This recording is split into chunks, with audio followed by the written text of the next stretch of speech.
സാധാരണ മനുഷ്യർ യുദ്ധത്തിൻ്റെ ഭീതിയിലാണ്. പ്രത്യേകിച്ച് ഇന്ത്യയുടെ അതിർത്തി പ്രദേശങ്ങളിൽ കിടക്കുന്ന ആളുകൾ. അത് ഏത് രാജ്യം യുദ്ധം ചെയ്താലും അതിൽ വേദന അനുഭവിക്കുക, അപകടം സംഭവിക്കുക ഏറ്റവും അധികം സ്ത്രീകൾക്കും കുട്ടികൾക്കായിരിക്കും. ഇന്നത്തെ പത്രം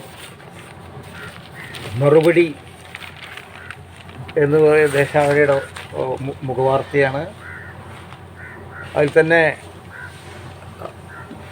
രണ്ട് സ്ത്രീരക്തങ്ങളും വ്യോമസേനയുടെയും കരസേനയുടെയും തലപ്പത്ത് ഉള്ള ആളുകൾ വിദേശകാര്യ സെക്രട്ടറിയും കൂടി നിൽക്കുന്ന പത്രമേറ്റും ഇതിനൊപ്പമുണ്ട്. ഇപ്പോൾ ഈ സമയത്ത് കിട്ടിയൊരു വാർത്ത,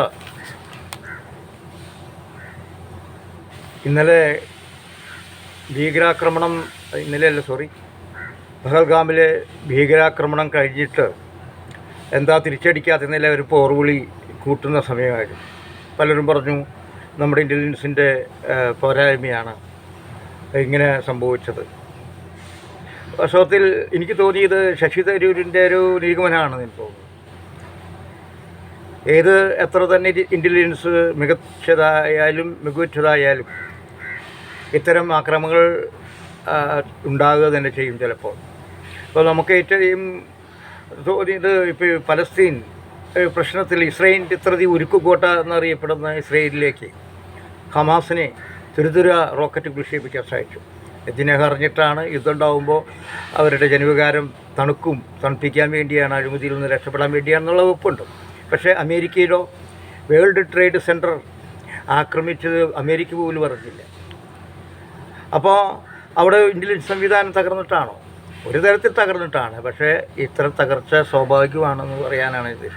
ഒരു പക്ഷേ ഭരണാധികൾ അറിഞ്ഞിട്ടല്ലായിരിക്കും. ഇവിടെ പഹൽഗാമിൽ സംഭവിച്ചതിന് എതിരായി ഇന്ത്യ പ്രതികരിക്കുന്നില്ല എന്ന മറുപടി ഒരു ഭാഗത്ത് കൂടുമ്പോൾ മറുഭാഗത്ത് ഇൻ്റലിജൻസ് വീഴ്ചയും സംസാരിക്കും. ഇപ്പോൾ നമ്മൾ ഇൻ്റലിജൻസ് വീഴ്ചയെക്കുറിച്ച് സംസാരിച്ച് വേർതിരിയേണ്ട സമയമല്ല. വാസ്തവം യുദ്ധം ഒരു പരിഹാരമാണോ എന്ന് ചോദിച്ചാൽ പരിഹാരവുമല്ല. പക്ഷേ ഈ തീവ്രവാദ പ്രവർത്തനങ്ങൾ അത് ഏത് രാജ്യത്തിനും അപകടകരമായ ഒരു അവസ്ഥ ഉണ്ടാക്കും, സുരക്ഷിതത്വമില്ലാണ്ട് ആയിരിക്കും, വികസനത്തെ മുരടിപ്പിക്കും എന്നത് കൂടിയാണ്. അത് ലക്ഷ്യം വെച്ചുകൊണ്ടായിരിക്കാം ഇങ്ങനെയൊക്കെ സംഭവിക്കുന്നത്. ഒരു മാസമാണ് പാക് സൈന്യത്തിൻ്റെ തീർച്ചയായിട്ടും പ്രകോപനമായ പ്രസംഗങ്ങൾ നടക്കുന്നത്. അതിൻ്റെ പ്രതിഫലനമാണോ ഈ ഭീകരാക്രമണം എന്ന് പറയാൻ സാധിക്കില്ല. അദ്ദേഹം പറഞ്ഞത് ഹിന്ദുക്കൾ പോലെയല്ല, നമ്മൾ വേറെയാണ്, വേറെ ജനസാണ്. അങ്ങനെ നമ്മൾ പല നേതാക്കളും പറയുമല്ലോ, വേറെ ജനസാണെന്ന് പറയുന്ന ആളുകളുണ്ട്. വേറെ ആളുകളാണ്, ഹിന്ദുക്കളെ പോലെയല്ല, മുസ്ലിംസ് മറ്റൊരു ഐഡൻറ്റിറ്റി കീപ്പ് ചെയ്യുന്നവരാണ്, അത് മഹത്തരാണ്. എല്ലാ ആളുകളുടെയും ഒരു സംസാരം തരുന്നുണ്ട്. അതുകൊണ്ട് അതിനെ ചെറുത്ത് കേൾക്കാൻ നമുക്ക് കഴിയും. ബലൂചിസ്ഥാനിലൊന്നും പ്രശ്നമില്ല, ആ തീവ്രവാദികളെ കടിച്ചൊതുക്കാൻ സാധിക്കും. കാശ്മീർ ഞങ്ങളുടെ ഞരമ്പാണ് എന്നൊക്കെ ആൾ പറയുകയാണ്. അത് കഴിഞ്ഞ് അധികം ദിവസം അല്ലാണ്ടാണ് ഈ ആക്രമണം. ഒരുപക്ഷെ അതിൻ്റെ പ്രതികരണമാണോ അതോ പ്രകോപനം ഉണ്ടാക്കി ഇന്ത്യയെ സംഘർഷത്തിൽ ഉണ്ടാക്കുകയാണോ, രാജ്യത്ത് മുസ്ലിം ഹിന്ദു വർഗീയ വൈകര്യമുണ്ടാക്കി അതിൽ മുതലെടുക്കാൻ ശ്രമിക്കുകയാണോ എന്നൊക്കെയുള്ള ചോദ്യങ്ങൾ നിലനിൽക്കുകയാണ്. നമ്മൾ പഹൽഗാം ഭീകരാക്രമണത്തിൽ നമ്മുടെ കേരളത്തിലുള്ള രാമേന്ദ്രൻ, അദ്ദേഹം വധിക്കപ്പെട്ടു. അദ്ദേഹത്തിൻ്റെ ആരതി എന്നുള്ള മകൾ അതിലുണ്ടായിരുന്നു, അവർ ദൃക്സാക്ഷിയാണ്. അവർ പറഞ്ഞത് വളരെ ക്രൂരമായിട്ടുള്ള പരിപാടിയാണ്. ഇപ്പോൾ അദ്ദേഹം ബൈറ്റ് കണ്ടു. തീർച്ചയായിട്ടും ഇത്തരം ഭീകരരെ അവരുടെ കേന്ദ്രത്തിൽ വെച്ച് തന്നെ നശിപ്പിക്കേണ്ടതാണ്. അതിന് ബിഗ് സല്യൂട്ട് പറയും. അതോടൊപ്പം തന്നെ അവർ കഴിഞ്ഞ ആഴ്ചകളിൽ പറഞ്ഞിരുന്നു, എനിക്ക് എൻ്റെ അച്ഛൻ നഷ്ടപ്പെട്ടതിൽ എനിക്ക് ദുഃഖമുണ്ട്, പക്ഷേ കശ്മീരിലെ 2 സഹോദരങ്ങൾ എനിക്ക് ലഭിച്ചു എന്ന് പറഞ്ഞപ്പോൾ അവരെ നമ്മളെല്ലാവരും കൂടി അധിക്ഷേപിക്കുകയും ഒറ്റപ്പെടുത്താനുള്ള ശ്രമം നടത്തി. വാസ്തവത്തിൽ അതും കൂടി ചേർത്ത് വായിക്കും. ഹിമാൻഷി എന്നുള്ള നാവികസേനയുടെ ഭാര്യ അവർ കൃത്യമായി പറഞ്ഞു, ഇതിൻ്റെ പേരിൽ മുസ്ലിമുകളെ വേട്ടയാടരുത്, ഇത് തീവ്രവാദികൾക്കെതിരായിട്ടുള്ളതായിരിക്കണം എന്ന്. നമ്മുടെ ഒരു ഭാഗം ആളുകൾ ഒരു സാഹചര്യം കിട്ടിക്കഴിഞ്ഞാൽ മുസ്ലിം വിരോധം ആളിക്കത്തിച്ച് ആ വിഭാഗത്തെ നശിപ്പിക്കാനുള്ള പരിശ്രമം കൊണ്ടുപിടിച്ച് നടക്കുന്നുണ്ട് എന്നുള്ള കാര്യം വളരെ ശ്രദ്ധേയമാണ്. അവിടെ തന്നെ ഈ ആളുകളെ കൊണ്ടുപോകുന്ന ഗൈഡാണ് ആദ്യമായി സയ്യിദ്. തോക്ക് തട്ടിപ്പറിച്ച് വെടിവെക്കാൻ തടയുന്നത്. അയാൾ വധിക്കപ്പെട്ടു. മറിച്ച് ഈ ആരതിയുടെ സംരക്ഷകരായി 2 സഹോദരങ്ങളാണ് അവരെ സഹായിച്ചത്.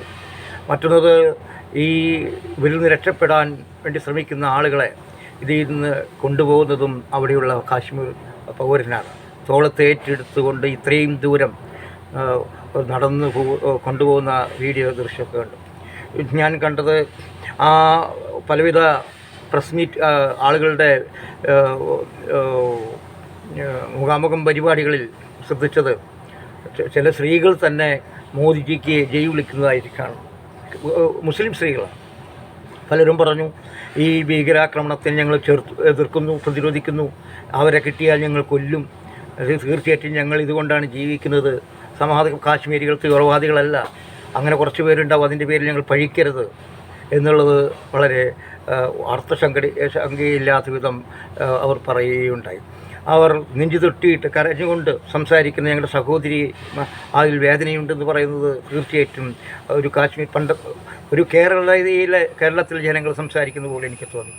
ഒരുപാട് നമ്മളെല്ലാം ചെറുപ്പത്തിൽ കാശ്മീർ കാണാൻ പോകാൻ ആഗ്രഹിക്കുന്നവരാണ്. ഏറ്റവും സുന്ദരമായ ഒരു രാജ്യമായിരുന്നു, സ്വന്തം സംസ്ഥാനമായിരുന്നു. പക്ഷെ ഇന്ന് തിരിച്ചമർച്ചെ. പക്ഷേ അവിടെയുള്ള ആളുകൾ ഭീകരവാദത്തെ എതിർക്കാൻ തുടങ്ങിയിരിക്കുന്നു എന്നാണ് ഞാൻ മനസ്സിലാക്കുന്നത്. അവർക്കിപ്പോൾ ഭീകരവാദത്തിൻ്റെ ഈ അവസ്ഥയിൽ നിന്ന് മോചനം നേടണമെന്ന് നേരത്തെ ഉണ്ടായിരുന്നത് കൂടുതൽ ശക്തി പ്രാപിച്ചിട്ടുണ്ട്. ഈ കാശ്മീർ ജനതയുടെ ചരിത്രം തന്നെ ഇന്ത്യ വിഭജനം നടത്തുന്ന സമയത്ത് അവരുടെ കൂടെ, പാകിസ്ഥാൻ്റെ കൂടെ പോകാതെ ഇന്ത്യയിൽ നിന്നവരാണ്. അവർ അതിനുവേണ്ടി പാകിസ്ഥാനിലെ മതം അവരുടേതാണെങ്കിലും ആ മതത്തിനൊപ്പം പോവാൻ, ആ മതത്തിൻ്റെ ആശയത്തിൻ്റെ ഒപ്പം, ആ പ്രവാചകരുടെ അല്ലെങ്കിൽ ആ നേതാക്കളുടെ ഒപ്പം പോകാൻ തയ്യാറാകാതെ ഇന്ത്യൻ മണ്ണിനെ സ്നേഹിച്ചവരാണ് ഈ കാശ്മീരികൾ. വളരെ സമാധാനപരം, വളരെ സ്നേഹമുള്ളവരും ആണെന്നാണ് നമ്മൾ പിന്നീടാണ് അത് മാറിപ്പോകുന്നത്. ഇപ്പോൾ ഉമർ അബ്ദുള്ളയുടെ ഇന്നലത്തെ പത്രത്തിൽ ഒരു വാർത്ത വന്നിരുന്നു. ഈ ഭീകരവാദികളുടെ പേര് പറഞ്ഞ് കാശ്മീർ പൗരന്മാരെ അനാവശ്യമായി ക്രൂരമായി കൊല്ലരുത്, ഒരാൾ പുഴയിൽ ചാടി മരിച്ചു കൊന്നു എന്നൊക്കെ കേൾക്കുന്നുണ്ട്. അങ്ങനെ പൗരന്മാരെ ഒറ്റത്തിരിച്ച് കൊല്ലാൻ ഇതൊരു അവസരം ഉണ്ടാക്കരുത്. അത് ഭീകരവാദികൾക്ക് തുണയാകും. ഒരു ഭാഗത്ത് ഇന്ത്യ സൈന്യം, മറുഭാഗത്ത് തീവ്രവാദികൾ. അതിനിടയിൽ പെട്ടുപോകുന്ന കാശ്മീർ ജനത ഏതെങ്കിലും ഒരു ഭാഗം തിരഞ്ഞെടുക്കാതെ നിവൃത്തിയില്ലാതെ വരും. അത് ആ ബുദ്ധിശൂന്യതയ്ക്കോ ആ രീതിയിലേക്ക് ഇന്ത്യൻ നേതൃത്വം പോകാൻ പാടില്ല. നമുക്ക് യുദ്ധം ഉണ്ടാവുന്നത് ഏതെങ്കിലും ലാഭം ഉണ്ടാവാൻ വേണ്ടിയായിരിക്കരുത്. ഒരു കാര്യത്തിൽ ശരിയാണ്, ഈ ഇച്ഛാശക്തിയുടെ കാര്യത്തിൽ മോദിയെ ഭയക്കുന്നു എന്നുള്ളതാണ് സാധ്യത. പറഞ്ഞ ഇത്യാദി കാര്യങ്ങൾ ചെയ്യാൻ പ്രാപ്തനാണെന്നുള്ള ധാരണ ലോകരാഷ്ട്രങ്ങൾക്ക് ഇടയിലുണ്ട്. എന്നാൽ അതേ അവസരത്തിൽ തന്നെ മോദിയെക്കുറിച്ച് ഒരു സംശയവുമുണ്ട്. ഗുജറാത്ത് കലാപത്തിൽ പലയിന്ന് സജ്ജീകരിക്കപ്പെട്ട്, അതുപോലെ തന്നെ ഒരുപാട് പോലീസ് ഉദ്യോഗസ്ഥന്മാർ ഇത് അടിച്ചമർത്തേണ്ട സമയത്ത് മൗനം നൽകുകയും, അതുപോലെ തന്നെ മറ്റൊരു ഭീകരാക്രമണം നടത്തുമ്പോൾ അതിനെ ഇൻ്റലിജൻസ് അറിവുണ്ടായിട്ടും അത് നമ്മൾ വേണ്ട രീതിയിൽ പ്രതികരിക്കാതിരിക്കുകയും ചെയ്യുന്ന രാഷ്ട്രീയ ഈ നേതാക്കൾ എല്ലാം കുതന്ത്രശാലികളും കൂടിയായി മാറുന്നതിൻ്റെ ദുരന്തം നമ്മൾ അനുഭവിക്കുകയാണ്. അപ്പോൾ അതുകൊണ്ട് അദ്ദേഹത്തെ പൂർണ്ണമായി വിശ്വസിക്കാനും ബുദ്ധിമുട്ടുണ്ട് വാസ്തവത്തിൽ. എന്നാൽ ഇത് ഭീകരാക്രമണം നടന്നത് യാഥാർത്ഥ്യമാണ്, അതിനെതിർക്ക് വേണം. എനിക്കൊരു സംശയം തോന്നിയത് അഖില സർവകക്ഷി യോഗം വിളിച്ചിട്ട് അദ്ദേഹം ആ യോഗത്തിൽ പങ്കെടുക്കാതെ ബീഹാറിലാണ് പോകുന്നത്. ഇപ്പോഴും സംഭവിച്ചത്, ഇപ്പോൾ രാജ്നാഥ് സിംഗിൻ്റെ അധ്യക്ഷതയിൽ കൂടിയുള്ള സർവകക്ഷി യോഗം തീർച്ചയായിട്ടും മോദി പങ്കെടുക്കാതെ ഇത് ശരിയായിട്ടുള്ള നിലപാടല്ല എന്നുള്ളതാണ് എൻ്റെ അഭിപ്രായം. എന്നാൽ ഇപ്പോൾ നമ്മൾ നമ്മുടെ രാജ്യം എന്ന് പറയുന്നത് മോദിയുടെയോ നെഹ്റുവിൻ്റെയോ ഇന്ദിരാഗാന്ധിയുടെയോ ഒരുപാട് മനുഷ്യർ അതിന് ചോര നീരാക്കിയവരാണ്. അപ്പോൾ ആ രാജ്യം നഷ്ടപ്പെട്ടുകൂടെ. അതിന് മതേതരത്തിൻ്റെയും സ്നേഹത്തിൻ്റെയും ഐക്യത്തിൻ്റെയും മാനവികതയുടെയൊക്കെ ഒരു മുഖമുണ്ട് വാസ്തവത്തിൽ. ഇന്ത്യൻ ഭരണഘടനയും അത് ആര് തന്നെ എത്രത്തോളം നിഷേധിക്കാൻ ശ്രമിച്ചാലും അതിനെ അതിജീവിക്കുന്നൊരു സാംസ്കാരിക പാരമ്പര്യം ഇന്ത്യയിലുണ്ട് എന്നാണ് എൻ്റെ വിശ്വാസം. ഇപ്പോൾ തന്നെ ഇന്നത്തെ പത്രത്തിൽ ഈ പ്രസ് മീറ്റ് നടക്കുന്നത് 2 വനിതകളും വിദേശ സെക്രട്ടറിയാണെന്ന് ഞാൻ പറഞ്ഞല്ലോ. അതിൽ ഒരു കരസേനയുടെ കേണൽ സോഫിയ ഖുറേഷിയാണ്. അവർ മുസ്ലിം വനിതയാണ്, തട്ടമിടാത്ത ആളുകളാണ്. ആ തട്ടിടാത്തതിൻ്റെ പേരിൽ ആ മുസ്ലിം സമുദായത്തെ അവരെ എതിർത്ത് തോൽപ്പിക്കാൻ കഴിഞ്ഞിട്ടില്ല. ആരിഫ് ഹുസൈൻ്റെ ഒരു കുറിപ്പും കൂടി എത്തിയിട്ടുണ്ട്. ഇത് മുസ്ലിം മൗലവാദികൾക്കുള്ള കൂടി വർത്തമാനമാണ്. നിങ്ങളാണ് വാസ്തവത്തിൽ ഈ മതവിശ്വാസികളെ നശിപ്പിക്കുന്നത്, അവരുടെ പേരിന് കേടുവരുത്തുന്നത്, ഹിന്ദുത്വ തീവ്രവാദികൾക്ക് വടി കൊടുക്കുന്നത്. അനാചാരങ്ങൾ അടിച്ചേൽപ്പിച്ചു ഈ മുസ്ലിം ജനതയെ, മുസ്ലിം സ്ത്രീകളെ അടിമകളാക്കി തീർക്കാനുള്ള ശ്രമത്തെ ചെറുത്തുതോൽപ്പിക്കണമെങ്കിൽ മോദിയെ പോലുള്ള ഈ ഹിന്ദുത്വ തീവ്ര മനോഭാവമുള്ളവർ വേണമെന്ന് പറയുന്ന രീതിയിലേക്ക് മാറ്റി തീർക്കുന്നത് ഈ മുസ്ലിം മൗലവിവാദികളാണ്. അത് ഈ സോഫിയ ഖുറേഷിയെ കണ്ടുപിടിക്കണം എന്നുള്ളതാണ്. അവർ ഉന്നത പോലീസ് സൈനിക കരസേന മേധാവിയായിരിക്കുന്നു. അദ്ദേഹത്തിൻ്റെ ഭർത്താവും കരസേന മേധാവി. ഇതിൽ 2 കാര്യമുണ്ട്. ഒന്ന്, സോഫിയ ഖുറേഷിയെ വിശ്വസിച്ചിരിക്കുന്നു കേന്ദ്രം എന്നത്. മറ്റൊന്നത്, ഇതുപോലെ സോഫിയ ഖുറേഷിമാർ എത്രയോ ആളുകൾ ഇന്ത്യക്ക് വേണ്ടി മരിച്ചിട്ടുണ്ട്, പോരടിച്ചിട്ടുണ്ട്, ജീവിതം നൽകിയിട്ടുണ്ട്. ഇത് ഇപ്പോഴും മാത്രമല്ല, ബ്രിട്ടീഷ് ആധിപത്യത്തിന് മുമ്പ് തന്നെ ടിപ്പുവിൻ്റെ കാലത്ത്, അതുപോലെ മറ്റുള്ള മുഗൾമാരുടെ കാലത്തൊക്കെ അവരുടെ സൈന്യാധിപന്മാർ വാസ്തവത്തിൽ അവർ വിശ്വസിക്കാവുന്ന ആളുകൾ ഹിന്ദുക്കളായിരുന്നു എന്ന് അതും അതിൻ്റെ മറ്റൊരു ചരിത്ര ഭാഗമാണ്. അപ്പം മുസ്ലിം ഭരണാധികാരികൾ ഹിന്ദുക്കളെ വിശ്വസിച്ചിരുന്നു. ഹിന്ദുക്കളായുള്ള രാജാക്കന്മാർ മുസ്ലിം സേനാനികളെയും രാജ്യസ്നേഹികളെയും വിശ്വസിച്ചിരുന്നൊരു കാലമുണ്ടായിരുന്നു. ഇപ്പം ഈ കേരളത്തിലൊക്കെ നമുക്ക് ഊഞ്ഞാലി വരക്കാർ വളരെ നമുക്ക് ചെറിയ കുട്ടികൾക്ക് പോലും അറിയാവുന്നതാണ്. ഇത് നമ്മുടെ പാരമ്പര്യമാണ് വാസ്തവത്തിൽ. ഇന്ത്യ എന്നുള്ളൊരു സ്വപ്നം നമ്മൾക്ക് സാക്ഷാത്കരിക്കാൻ എല്ലാവരും ഒത്തുചേരണം. അവിടെ ഭിന്നിപ്പ് ഉണ്ടാക്കേണ്ടതല്ല. അപ്പോൾ ഇത് സോഫിയ ഖുറേഷി ഇതുവരെ 2 അർത്ഥത്തിൽ അത് വലിയ അർത്ഥമാണ്. ഒന്ന്, മൗലവിവാദികൾക്കുള്ള തിരിച്ചറിവുണ്ടാവണം. മറ്റൊന്നത്, ഹിന്ദുത്വ തീവ്രവാദികൾ പറയുന്ന പോലെ എല്ലാ തീവ്രവാദികളും മുസ്ലിങ്ങളാണ്, അതുകൊണ്ട് എല്ലാ മുസ്ലിങ്ങളും തീവ്രവാദികളാണെന്ന് പറയുന്ന തെറ്റായ സങ്കല്പത്തിനെതിരാണും കൂടിയാണ്. മാത്രമല്ല, ഇന്ത്യയിൽ ഹിന്ദുത്വ തീവ്രവാദത്തിൽ അധിഷ്ഠിതമായ രാഷ്ട്രഭരണ സംവിധാനമുള്ളപ്പോഴും സോഫിയ ഖുറേഷി ഉണ്ട്. അവരെ വിശ്വസിക്കാൻ തരത്തിൽ ഇന്ത്യ ഭരണകൂടം നിർബന്ധിക്കപ്പെട്ടിരിക്കുന്നു എന്നും കൂടി ഈ അനുയായികൾ ചിന്തിച്ചാൽ നല്ലതായിരിക്കും. ഇങ്ങനെ ഇന്ത്യയിലുള്ള എല്ലാവരും ഒന്നിപ്പിച്ചാൽ മാത്രമേ ബാഹ്യശക്തികൾക്കെതിരായിട്ട് പോരാടാൻ നമുക്ക് കഴിയുള്ളൂ. വ്യോമിക അർജുൻ സിംഗ് വ്യോമസേനയുടെ കമാൻഡറാണ്. അതുപോലെ തന്നെ വിദേശ സെക്രട്ടറി വിക്രം മിശ്രി ഇവരാണ് വളരെ ഗംഭീര ഓപ്പറേഷൻ സിന്ദൂർ എന്ന് പറയുന്നത് അതിൽ ഹിന്ദുവാണ് മുസ്ലിം എന്നല്ല. അതൊരു സ്ത്രീകളുടെ സിന്ദൂരമാക്കാൻ വെച്ചാൽ വിധവയാക്കുക, ആദ്യം നോക്കി അണ്ടർവെയർ മാറ്റി നോക്കി ഹിന്ദുവാണെന്ന് നോക്കി വെടിവെക്കുന്ന ആ പ്രാകൃതമായ എന്ത് മതമാണ് ഈ രീതിയിൽ. അതുപോലെ തന്നെ നിങ്ങൾ മോദിയോട് പറയുക സിന്ദൂരം മാറ്റിയിരിക്കുന്നു എന്ന് പറയാൻ വേണ്ടി പ്രകോപനമുണ്ടാക്കി. ഇത് ആ സൈന്യാധിപൻ്റെ പ്രകോപനമായ സംസാരം ഇതും തമ്മിൽ വളരെ ചേർത്തേണ്ടതാണ്. വാസ്തവത്തിൽ പാകിസ്ഥാനിലും ഒരുപാട് സാംസ്കാരിക നായകന്മാരും സംഗീത ആസ്വാദകരും സംഗീത ലോകത്തിലുള്ള ആളുകളുമുണ്ട്. അവരെല്ലാം മറികടന്ന് കണ്ടാണ് ഈ ഇന്ത്യ വിഭജനം നടന്നു കഴിഞ്ഞിട്ടും സൈന്യത്തിൻ്റെ കീഴിലായി പോയിരിക്കുന്നു പാക് ജനാധിപത്യം. പാക് ജനാധിപത്യം ഈ നവാസ് ഷെരീഫിൻ്റെ അനുജൻ ഇപ്പോൾ പ്രസിഡന്റ് ആണെങ്കിൽ പോലും ഭരണം നിർവഹിക്കുന്നത് സൈനികമാണ്. സൈന്യത്തിൻ്റെ നിയന്ത്രണം ഏറ്റെടുത്തിട്ടുള്ളത് ISI ആണ്. ഈ ISI ഈ തീവ്രവാദികളുടെ ഹാച്ചറിയാണ് പാകിസ്ഥാൻ എന്ന് പറയപ്പെടുകയാണ്. അവിടെയുള്ളവർക്ക് പോലും ഇമ്രാൻഖാന് പോലും അതിനെ ഭേദിക്കാൻ കഴിയാത്ത ആരൊക്കെയാണോ ഈ സൈനിക മേധാവിത്വ അതിരുകഴിഞ്ഞ് മേലോട്ട് പോകുന്നത്, ജനാധിപത്യ പ്രക്രിയയിൽ മുന്നോട്ട് പോകുന്നത്, അവരെയെല്ലാം അവസാനിപ്പിക്കുകയും അവർ സൈനിക മേധാവികൾ അതിനെ നിയന്ത്രിക്കുന്ന ISI ഭ്രാന്തന്മാർ. അപ്പോൾ ഇത് ഒരു സാമൂഹിക ആ അവസ്ഥയിൽ ഇന്ത്യയും ആകാൻ പാടില്ല. ഒരു ISSനെ പോലെ RSSും ആവാൻ പാടില്ലാത്തതാണ്. ഉണ്ടാവണം. അവിടെ മുസ്ലിം മൗലികവാദമാണെങ്കിൽ ഇവിടെ ഹിന്ദു മൗലികവാദവും ഉണ്ടാവാൻ പാടില്ല. ഇപ്പോൾ ഈ അടുത്താണ് ബംഗ്ലാദേശിൽ അവിടെയുള്ള ഹിന്ദു സന്യാസിയെ അറസ്റ്റ് ചെയ്തിരിക്കുന്നത്. ഇങ്ങനെ ഓരോ രാജ്യവും തങ്ങളുടേതായ മതത്തിനനുസരിച്ചുള്ള എതിർപക്ഷത്തുള്ള ആളുകൾ അറസ്റ്റ് ചെയ്യുകയും കൊല്ലുകയും ചെയ്താൽ എന്തായിരിക്കും? ഇവിടെ മുസ്ലിമുകളെ കൊല്ലുമ്പോൾ വിദേശത്ത് ക്രിസ്ത്യാനികൾ ഉള്ള സ്ഥലത്ത് ഹിന്ദുക്കളെ കൊല്ലാൻ തുടങ്ങിയാൽ, അല്ലെങ്കിൽ മറ്റുള്ള രാജ്യത്ത് ഹിന്ദുക്കളെ കൊല്ലാൻ തുടങ്ങിയാൽ, തിരിച്ചും മറിച്ചും ഒക്കെ ഉണ്ടായാൽ എന്തായിരിക്കും? എന്ത് സമാധാനമാണ് ലോകത്തിൽ ഉണ്ടാകാൻ പോകുന്നത്? ഈ ചിന്ത നമുക്ക് ഉണ്ടാവേണ്ടതാണ്. എന്തായാലും ഞാൻ ഈ യുദ്ധത്തിലേക്ക് പോയി. ഇപ്പോൾ കിട്ടിയ വാർത്ത ഞാൻ മനസ്സിലാക്കുന്നത് ഈ പാകിസ്ഥാൻ്റെ പ്രകോപനം തുടർന്നുകൊണ്ടിരിക്കുന്നു. അവിടെ ഒളിവ് തച്ചൊടിക്കാൻ കഴിഞ്ഞു ഇന്ത്യക്ക്.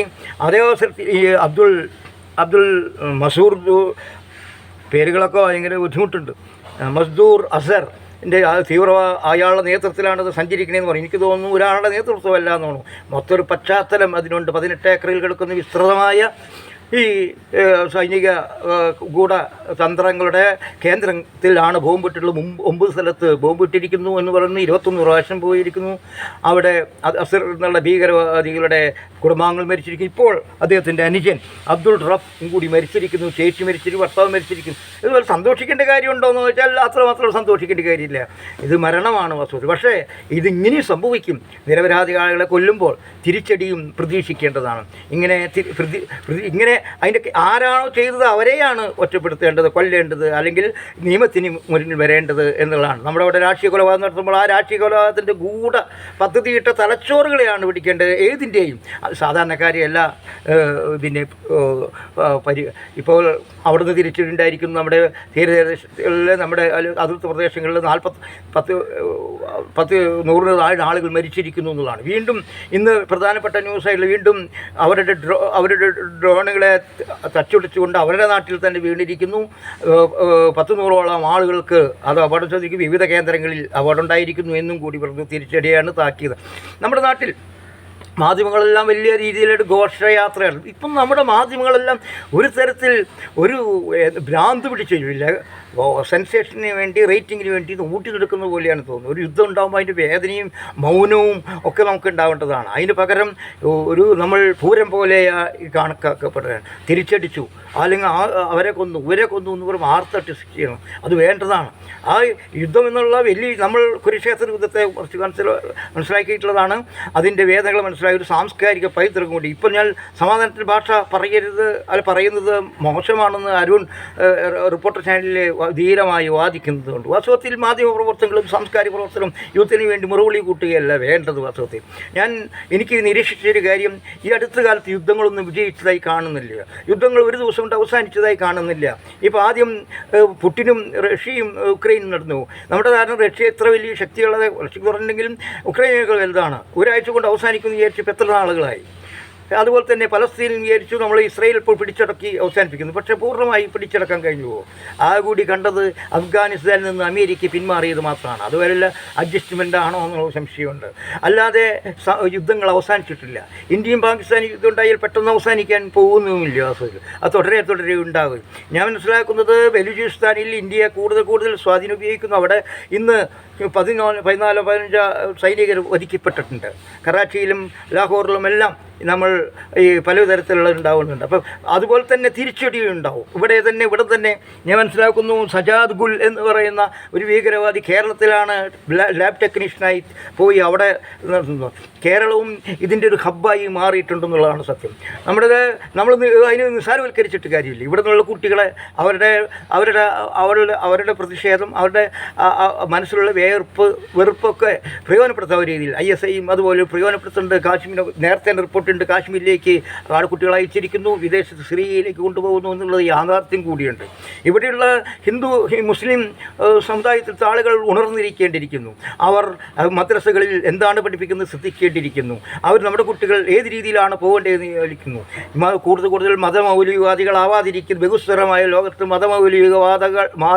വാദം ശക്തിപ്പെട്ടാൽ ഹിന്ദു തീവ്രവാദം ശക്തിപ്പെടും, തിരിച്ചും ഉണ്ടാവും. അത് ഉണ്ടാവും സാധാരണക്കാരിൽ. അതുകൊണ്ട് ഈ ഈ ഏത് മൗലിക വിവാദത്തെ എതിർക്കേണ്ടത് എല്ലാവരും ചേർന്നാണ്. ഇവിടെയും മുസ്ലിം സമുദായം മാത്രം ഒറ്റയ്ക്ക് നിന്ന് വിജയിക്കാൻ കഴിയുന്നതല്ല. എല്ലാവരും ഒരുമിച്ച് ഹിന്ദുവും ക്രിസ്ത്യാനിയും നല്ലവരായ ഹിന്ദുവും ക്രിസ്ത്യാനിയും എല്ലാവരും കൂടി ഈ മൗലിക വിവാദത്തെയും ക്രൂരതയ്ക്ക് എതിർക്കണം. എല്ലാ യുദ്ധങ്ങളെയും എതിർക്കേണ്ടതാണ്. തീർച്ചയായിട്ടും ഈ പാകിസ്ഥാൻ ഈ തരത്തിലുള്ള സൂത്രപ്പണികൾ തീവ്രവാദികളെ കൊണ്ട് ചുടുചോറ് മുഹാന്തിക്കുന്ന പരിപാടി നിർത്തിയേ പറ്റൂ. അതിന് ശക്തമായി തിരിച്ചടി നൽകണം. അതേവസരത്തിൽ സമാധാനത്തിൻ്റെ ഡയലോഗുകളും ആരംഭിക്കേണ്ടതാണ്. അമേരിക്ക ഇടപെട്ടുന്നു, ജോർദാൻ, സൗദി അറേബ്യ ഇടപെടുന്നു, വളരെ നല്ല കാര്യമാണ്. വിദേശകാര്യ ഉന്നതതലങ്ങളിൽ ചർച്ച നടത്തി എന്ന് പറയുന്നു. ഇതെല്ലാം അനുഭവിക്കാൻ പോകുന്നത് സാധാരണക്കാരിന് വലിയ വലിയ ആളുകളല്ല. സൈനിക ന്യായാധിപന്മാർക്ക് കുഴപ്പമുണ്ടാവില്ല, സൈനിക അധിപന്മാർക്ക് കുഴപ്പമുണ്ടാവില്ല, മുതലാളിമാർക്കൊക്കെ രക്ഷപ്പെടാൻ സാധ്യതയുണ്ട്. നമ്മൾക്ക് മാത്രമാണ് സാധിക്കില്ല, സാധാരണക്കാർ അപകടമുണ്ടാവും. അതുകൊണ്ട് നമ്മൾ കൃത്യമായും ഈ യുദ്ധം ഉണ്ടാവാതിരിക്കേണ്ട അവസ്ഥയും എന്നാൽ ഇന്ത്യ ഒറ്റക്കെട്ടാണെന്നുള്ള ബോധം ഉണ്ടാക്കുന്ന രീതിയിൽ ഇപ്പോൾ നരേന്ദ്രമോദി ഭരണകൂടത്തിൻ്റെ കൂടെ നിൽക്കുകയും ഭരണകൂടം തെറ്റ് ചെയ്യുമ്പോൾ മാത്രം എതിർക്കുകയും ചെയ്യുന്നൊരവസ്ഥയിലേക്ക് മാറണം എന്നാണ്. അതിനെ എല്ലാ രാഷ്ട്രീയ പാർട്ടികളും, പക്ഷേ നരേന്ദ്രമോദി ഇപ്പോൾ കാണിക്കുന്ന രീതി ശരിയല്ല എന്നും കൂടി എൻ്റെ അഭിപ്രായമുണ്ട്. അദ്ദേഹം കൂടുതൽ വിശ്വാസം അർപ്പിച്ചുകൊണ്ട് എല്ലാവരും ഒരുമിച്ച് നിർത്തേണ്ട ആളുകൾ. അദ്ദേഹം ഒരു ബോസിനെ പോലെ മാറി നിൽക്കുന്നത് വാസ്തവത്തിൽ പ്രതിപക്ഷ അതിൽ പങ്കെടുക്കാൻ പാടില്ലാത്തതാണ്. അവർ വേറെ ഒരു സമ്മേളനം നടത്തി പൂർണ്ണ പിന്തുണ പ്രഖ്യാപിക്കാനേ പാടുള്ളൂ. പ്രധാനമന്ത്രി വന്ന യോഗത്തിൽ മാത്രമേ പ്രതിപക്ഷ നേതാക്കൾ പങ്കെടുക്കാൻ പാടുള്ളൂ ശരിക്കും പറഞ്ഞാൽ. മറിച്ച് എല്ലാവരും പിന്തുണ നൽകാനേ പാടുള്ളൂ. പക്ഷേ എന്തായാലും ഇവിടെയുള്ള കക്ഷികളെല്ലാം അതിൽ പങ്കെടുക്കുകയും വളരെ ശുഭദോർക്കമായ വളരെ നല്ല രീതിയാണ്. എത്രയും വേഗം ഈ യുദ്ധം ആടിപ്പടരാതെ അവസാനിക്കാൻ കഴിയട്ടെ എന്നാണ് എനിക്ക് ഇതിനെക്കുറിച്ച് പറയാനുള്ളത്. ഈ സമയത്ത് ബാബു ടി പി എന്ന് പറയുന്ന എൻ്റെ സുഹൃത്തും കൂടിയായുള്ള അദ്ദേഹത്തിൻ്റെ ഫേസ്ബുക്ക് എനിക്ക് കാണാണ്ടായി. ഇങ്ങനെയും കൂടി നമ്മൾ ചിന്തിക്കേണ്ടതുണ്ട്. ലാഹോർ ബസ് യാത്ര ഓർമ്മയിൽ വരുത്തിക്കൊണ്ടാണ് അദ്ദേഹം പറയുന്നത്. അദ്ദേഹം ചോദിക്കുന്നൊരു ചോദ്യം ഉണ്ട്. അത് ആ കുട്ടിയുടെ പേര് നൂർ ഫാത്തിമ എന്നാണ്. 2 വയസ്സുകാരായ നൂർ ഫാത്തിമയ്ക്ക് എന്ത് സംഭവിച്ചു എന്നാണ് ബാബു ടി പി ചോദിക്കുന്നത്. വളരെ ഗൗരവമായിട്ടുള്ളൊരു വളരെ നമുക്ക് ഈ യുദ്ധത്തിൻ്റെ അപ്പുറത്തേക്ക് മാനവികതയെ കണ്ടെത്തുന്നതാണ്. യുദ്ധം പൊട്ടിപ്പറയുന്ന യുദ്ധങ്ങളെല്ലാം നമുക്കുണ്ടാക്കുന്ന കാലുഷ്യത്തിനപ്പുറം ഒരു നൂർ ഫാത്തിമയെ നമ്മൾ കണ്ടറിയേണ്ടതാണ്. ഈ ലാഹോർ ബസ് യാത്ര വാജ്പേയിയുടെ കാലത്താണെന്ന് തോന്നുന്നു. നടക്കുമ്പോൾ അങ്ങോട്ടും ഇങ്ങോട്ടും ഈ സംഘർഷം ലഘൂകരിക്കാൻ വേണ്ടി പരസ്പരം യാത്ര ചെയ്തുവല്ലോ. ആ സമയത്ത് നൂർ ഫാത്തിമ എന്നുള്ള കുട്ടി 2 വയസ്സായിരുന്നു. ആ കുട്ടിയുടെ ഹൃദയവാൽവിന് 2 ദ്വാരങ്ങളുണ്ടായിരുന്നു. അതടയ്ക്കാൻ പാകിസ്ഥാനിൽ പറ്റാതെ ഇരിക്കുമ്പോൾ അവർ ബാംഗ്ലൂരിലേക്ക് വരികയും ഹൃദയാലയ ഹോസ്പിറ്റലിൽ ചേരുകയും അവിടെയുള്ള ആളുകൾ മരുന്ന് വാങ്ങിക്കുകയും ആ ഹൃദയ ശസ്ത്രക്രിയ വളരെ വിജയത്തിലെത്തിക്കുകയും എല്ലാവരുടെ സന്തോഷത്തോടെ ആ കുട്ടി മടങ്ങി പോവുകയും ചെയ്തു. ഈ കുട്ടി പിന്നെയും വന്നിട്ടുണ്ടായിരുന്നു. ആ ബാബുട്ടി ചോദിക്കുന്നത് ആ കുട്ടിക്ക് ഇപ്പോൾ ഏകദേശം 24 വയസ്സായിട്ടുണ്ടാവും. ആ കുട്ടി ഇപ്പോൾ എവിടെയാണ് എന്നാണ് ആകാംക്ഷയോട് ചോദിക്കാൻ. ആ കുട്ടി എവിടെയാണ് ചോദിക്കുമ്പോൾ നാം അതിരുകളില്ലാത്തൊരു സഹോദര സ്നേഹവും മനുഷ്യ സ്നേഹവും ആണ് അതിൽ ഉണ്ടാകുന്നതെന്ന് ഞാൻ ഈ ബാബുട്ടി അനുമോദിക്കുകയാണ്. ഈ സന്ദർഭത്തിൽ ഈ കാലുഷ്യത്തിൻ്റെ ഇടയിൽ ഈ നൂർ ഫാത്തിമയുടെ പേര് ഉപയോഗിക്കുന്നതുകൂടി നമ്മുടെ മനസ്സിൻ്റെ ഉള്ളിൽ ആർദ്രത ഉണ്ടാകുന്നു എന്നുള്ളതാണ്. നമ്മുടെ ഇപ്പോൾ ഈ പൂരം കഴിഞ്ഞ് ഇന്നലെ മിഞ്ഞാന്നാണ് പൂരം കഴിഞ്ഞത്. ആ പൂരം കഴിഞ്ഞപ്പോൾ ഞാൻ പൂരങ്ങൾ ചെറുപ്പത്തിൽ പോയിട്ടുണ്ട്. പക്ഷേ എനിക്ക് വലിയ ആവേശഭരിതമായി തോന്നിയത് ഒന്ന് ആളുകൾ ഒരു ജാതി മത രാഷ്ട്രീയത്തിന് അതീതമായി ഒന്നിക്കുന്നു എന്നുള്ളതാണ്. പരസ്പരം ഒന്നിക്കുന്നുള്ളത്. അറിഞ്ഞറിയാതെ അവർ തിക്കിൽ തിരക്കിൽ പെടുന്നു എന്നുള്ളതുകൊണ്ട് അവരുടെ സ്വാതന്ത്ര്യം ഒരു തരത്തിൽ മുറിയുന്നുണ്ട്. എന്നുവെച്ചാൽ അവരെ അറിയാതെ തന്നെ അവർ തള്ളിക്കൊണ്ടു പോകുന്നു, അവരറിയാതെ തന്നെ ഞെരിക്കുന്നു എന്നുള്ളതുകൊണ്ട് കുറച്ചുകൂടി നിയന്ത്രണത്തിന് വിധേയമാക്കേണ്ട അച്ചടക്കത്തിൽ അധിഷ്ഠിതമായ ഒരു ആഘോഷം ആക്കി മാറ്റേണ്ടതാണ്. പലപ്പോഴും ഞാൻ ചെറുപ്പത്തിൽ പോയി കണ്ടിട്ടുണ്ട്. എനിക്ക് നടക്കാനും അവിടെ കൂടെ നടക്കാനൊക്കെ വളരെ സന്തോഷകരമാണ്. പക്ഷേ ആനയെ കാണുമ്പോൾ ഇത്ര ആവേശഭരിതമായി എനിക്ക് തോന്നിയിട്ടില്ല. കുടമേറ്റവും മാത്രമേ എനിക്ക് തോന്നി. പക്ഷേ പഞ്ചാരി ആ മേളം വളരെ സന്തോഷമാണ്. വാസ്തവത്തിൽ ആന പൂരത്തോടനുബന്ധിച്ച് നാട്ടിലുള്ള ആളുകൾ സഞ്ചരിക്കുകയും സാധാരണ നമ്മുടെ ബന്ധുക്കളൊക്കെ വരികയും പോവുകയും വർത്തമാനം പറയുകയും ചെയ്യുന്നൊരു സംഗതി ഉണ്ടല്ലോ, തിരിച്ചു പോക്കുമ്പോൾ ഒരു കാര്യം ഞാൻ ചിന്തിച്ചത്, ഈ പൂരം കഴിഞ്ഞ് പോകുമ്പോൾ ഏറ്റവും എല്ലാവരുടെ മുഖം സന്തോഷത്തിലായിരിക്കും എന്നുള്ളതാണ്. അങ്ങനെ ഒരു സമൂഹം മുഴുവൻ സന്തോഷത്തിൽ നിറഞ്ഞാടുന്ന ഒരു കാര്യം, എല്ലാവർക്കും പൊതു കാര്യമായി മാറുന്ന, ഒരു കാര്യത്തിൽ സ്വയം മറന്ന് നിർവൃതി അടയുന്നൊരു സംഗതി ഒരു മാസ് സൈക്കോളജി എന്ന നിലയ്ക്ക് വലിയൊരു കാര്യമാണ്. അതവസരത്തിൽ ആ മാസ് തെറ്റായ രീതികളിലേക്കും സഞ്ചരിച്ചുണ്ടാവുന്ന അതിഗുരുതരമായ ഭവിഷ്യത്വം നമുക്കുണ്ടാവും. കുംഭമേളയോ അത് തന്നെയാണ്. വിവിധ ഭാഗങ്ങളിൽ നിന്ന് അവിടെ ഒറ്റ ആഗ്രഹമുള്ളൂ, ആത്മീയമായ ശാന്തിയാണ്. ആത്മീയമായ ശാന്തി അതിൻ്റെ രീതികളൊക്കെ വ്യത്യാസം ഉണ്ടായിരിക്കും. കഴിഞ്ഞ പ്രാവശ്യം അത് വളരെ VIP-കൾക്ക് വേറൊന്ന്, മറ്റുള്ളവർക്ക് ശുചിത്വമില്ലായ്മ ഒക്കെ പ്രശ്നങ്ങളുണ്ട്. അതൊക്കെ ശ്രദ്ധിക്കേണ്ടതാണ്. അത് ജനങ്ങളും ശ്രദ്ധിക്കണം, സർക്കാർ എല്ലാവരും ഇത്രയധികം ആളുകൾ വരുമ്പോൾ നിയന്ത്രിക്കാൻ പറ്റാത്ത അവസ്ഥകൾ. അപ്പോൾ എല്ലാവർക്കും അവിടെ ചെല്ലണമെന്നില്ല, അതിനൊക്കെ നിയന്ത്രണം ആവശ്യമാണ്. പക്ഷേ അതിൻ്റെ അവിടെ എത്തുമ്പോൾ എല്ലാവർക്കും ആ സഹിഷ്ണുതയുടെ വലിയൊരു മനസ്സമാധാനത്തിൻ്റെ ശാന്തിയുടെ അതൊരു വലിയൊരു ഘടകമാണ് വസ്തു. അതെല്ലാം മൊബിലൈസ് ചെയ്തുകൊണ്ട് രാഷ്ട്രീയ താല്പര്യങ്ങൾക്കും കുതന്ത്രങ്ങൾക്കും വേണ്ടി ഉപയോഗിക്കുമ്പോൾ വലിയ ഇത്രയും സ്നേഹമൊക്കെ പോവുകയും ചെയ്യും. ഞാൻ ഈ വർഷത്തിൽ ഇങ്ങനെയെല്ലാം കാണുന്നുണ്ട്. ഞാൻ ഈ പൂരങ്ങൾ കണ്ട മറ്റൊരു സംഗതിയും കൂടി ചെറുപ്പത്തിൽ, ഈ പാലക്കാട് നിന്നും അവിടെ നിന്നെല്ലാം ഗ്രാമങ്ങളിൽ നിന്ന് വരുന്ന പെൺകുട്ടികളും അച്ഛനമ്മമാരും വരും പൂരം കാണാനുള്ള ആവേശം കൊണ്ട്. പക്ഷെ നമ്മുടെ ഈ ക്രൗഡ് പലപ്പോഴും അവരെ പൊതിയുകയും അവരെ തള്ളി മാറ്റുകയും അവർ കോർണർ ചെയ്യുകയും ചെയ്യും. അവസാനം അവരുടെ ദേഹത്ത് ആളുകളുടെ കൈവിരലുകളുടെ അടയാളങ്ങൾ ഒരുപാടായിരിക്കും. അങ്ങനെ അതും കൂടി നമ്മുടെ ഇതുണ്ട്. ഈ സമയത്ത് ഒരുപാട് മദ്യപാനികളും മയക്കുമരുന്നിന് അടിമകളും കടന്നു പോകും. അപൂർവം ചില കുതന്ത്രശാലികളും ഇതിൽ വരും. ഭൂരിപക്ഷം ആളുകളും സന്തോഷത്തിലായിരിക്കും വരും. അതുകൊണ്ട് തന്നെ ഇനി കുറ്റകരമായ ഒരു അനാസ്ഥയും കൂടി ഞാൻ എൻ്റെ മക്കളെ അധികം കൊണ്ടുപോകാൻ എനിക്ക് പറ്റിയിട്ടില്ല വസ്തു. ഞാൻ പിന്നെ ഈ പൂരത്തിൻ്റെ ആ ആർവാദം എനിക്കധികം ഉണ്ടാവാറില്ല. ഈ കാണുമ്പോൾ എനിക്ക് ഉണ്ടാവാൻ സാധിക്കുക. എൻ്റെ ദൗർബല്യമായിരിക്കാം വസ്തുക്ക്. എനിക്ക് ആർപ്പ് വിളിക്കാൻ തോന്നുന്നില്ല, ഓടിയിടാൻ തോന്നുന്നില്ല, അത്ര ഗംഭീരമാണെന്ന് എനിക്ക് തോന്നുന്നില്ല. അതുകൊണ്ട് തന്നെ എൻ്റെ കുട്ടികളെ ഞാൻ അങ്ങനെ കൊണ്ടുപോയിട്ടില്ല. അതൊരു കുറ്റകരമായ കുറ്റകരമായാണ്. ഇപ്പോൾ ഞാൻ അതിന് സ്വാതന്ത്ര്യം നൽകുകയും ചെയ്യാണ്. ഞാൻ പോയി വരട്ടെ, അവർ ധൈര്യം ശ്രദ്ധിക്കട്ടെ, ഈ തിരക്കൊക്കെ കാണട്ടെ, അവർക്ക് പക്വതയോടുകൂടി ആൺകുട്ടിയും പെൺകുട്ടിയും ഒക്കെ പക്വതയോടുകൂടി പെരുമാറാൻ പഠിക്കട്ടെ. എന്നും അവരുടെ കൂടെ നമുക്ക് പോകാൻ പറ്റില്ലല്ലോ, ജീവിക്കാൻ പറ്റില്ലല്ലോ. പരസ്പരം മനസ്സിലാക്കി ജീവിക്കാനുള്ള തൻ്റെ ഇടവും അതിജീവിക്കാനുള്ള കഴിവും പ്രതിരോധിക്കാനുള്ള ഒക്കെ ശക്തി അവർക്ക് ഉണ്ടാകട്ടെ എന്നുള്ളൊരു ഉത്കണ്ഠയുണ്ട്, ആദിയുണ്ട്. എങ്കിൽ പോലും ഞാൻ അതിനും ഇപ്പോൾ അനുമതി നൽകുകയാണ്. അവർ കുട്ടി പോയി എന്നുള്ള സന്തോഷം വലിയ അനുഭവമാണ് എന്ന് പറഞ്ഞു അവരുടെ സുഹൃത്തുക്കൾക്ക് ബിഗ് സെൽ വിട്ടുകൊടുക്കുകയും ചെയ്യുകയാണ്. അവർ പരസ്പര ബഹുമാനത്തിൽ അധിഷ്ഠിതമായ ഒരു സംവിധാനം അവർ ഉണ്ടാക്കിയുള്ളൂ. നമുക്ക് കാണുന്ന പോലെയല്ല. എല്ലാ ആളുകളും, എല്ലാ ആൺകുട്ടികളും പെൺകുട്ടികളും കാണുമ്പോൾ ഡാൻസുകളെ ചുംബിക്കാൻ മാത്രമല്ല പോകുന്നത്. അല്ലെങ്കിൽ സ്ത്രീകളെ പെൺകുട്ടികളെ കാണുന്ന രീതിയും പുതിയ തലമുറ എല്ലാവരും ഒരേപോലെയല്ല. പലരും വളരെ ബഹുമാന്യമായി തൻ്റെ സുഹൃത്ത് പോലെ, തൻ്റെ ശരീരം പോലെ മറ്റുള്ള ബഹുമാനിക്കാനൊക്കെ കഴിയുന്ന ഒരു വലിയൊരു സമൂഹം കൂടി തിരിച്ചില്ല എന്ന് ഞാൻ പറയുന്നില്ല. ഇപ്പോൾ നമ്മൾ MDMA-യുടെ പഞ്ചാബിൻ്റെയൊക്കെ പിടിയിലാണ്. ഈ അടുത്ത കാലത്ത് പലപ്പോഴും കാണുന്നത് നമ്മുടെ MDMA-യുടെ ഇന്നലെയാണെന്ന് തോന്നുന്നു 1 കിലോ കഞ്ചാവ് MDMA പിടിച്ചു എന്നുള്ള വാർത്ത കേൾക്കുന്നത്. ഞാൻ മനസ്സിലാക്കുന്നു 16,000 സംതിങ് കേസുകൾ ഉണ്ടായിട്ടുണ്ട്. 6,000 കിലോഗ്രാം മറ്റുമൊക്കെ MDMA ഉണ്ട്. അതുപോലെ തന്നെ കഞ്ചാവ് പിടിക്കപ്പെട്ടിരുന്നു, പൊതികൾ പിടിപ്പിക്കും. ഇതെല്ലാം നാട്ടിൽ നടക്കുന്നുണ്ട്. അത് വിപുലമായിട്ടാണ്. ഈ അടുത്താണ് ക്യാപ്റ്റൻ സിനിമ ഞാൻ കാണാനിടയായത്. അതിൽ നമുക്ക് വേദന തോന്നുന്നു. വാസ്തവത്തിൽ പെൺകുട്ടികൾ എങ്ങനെയാണ് ഈ സെക്സ് റാക്കറ്റുമായി ബന്ധപ്പെടുന്നത്, എങ്ങനെയാണ് ഈ മയക്കുമരുന്നിൽ ഇടപെടുന്നത്, ഇതെല്ലാം നമ്മുടെ നാട്ടിൽ നടക്കുന്നുണ്ട്.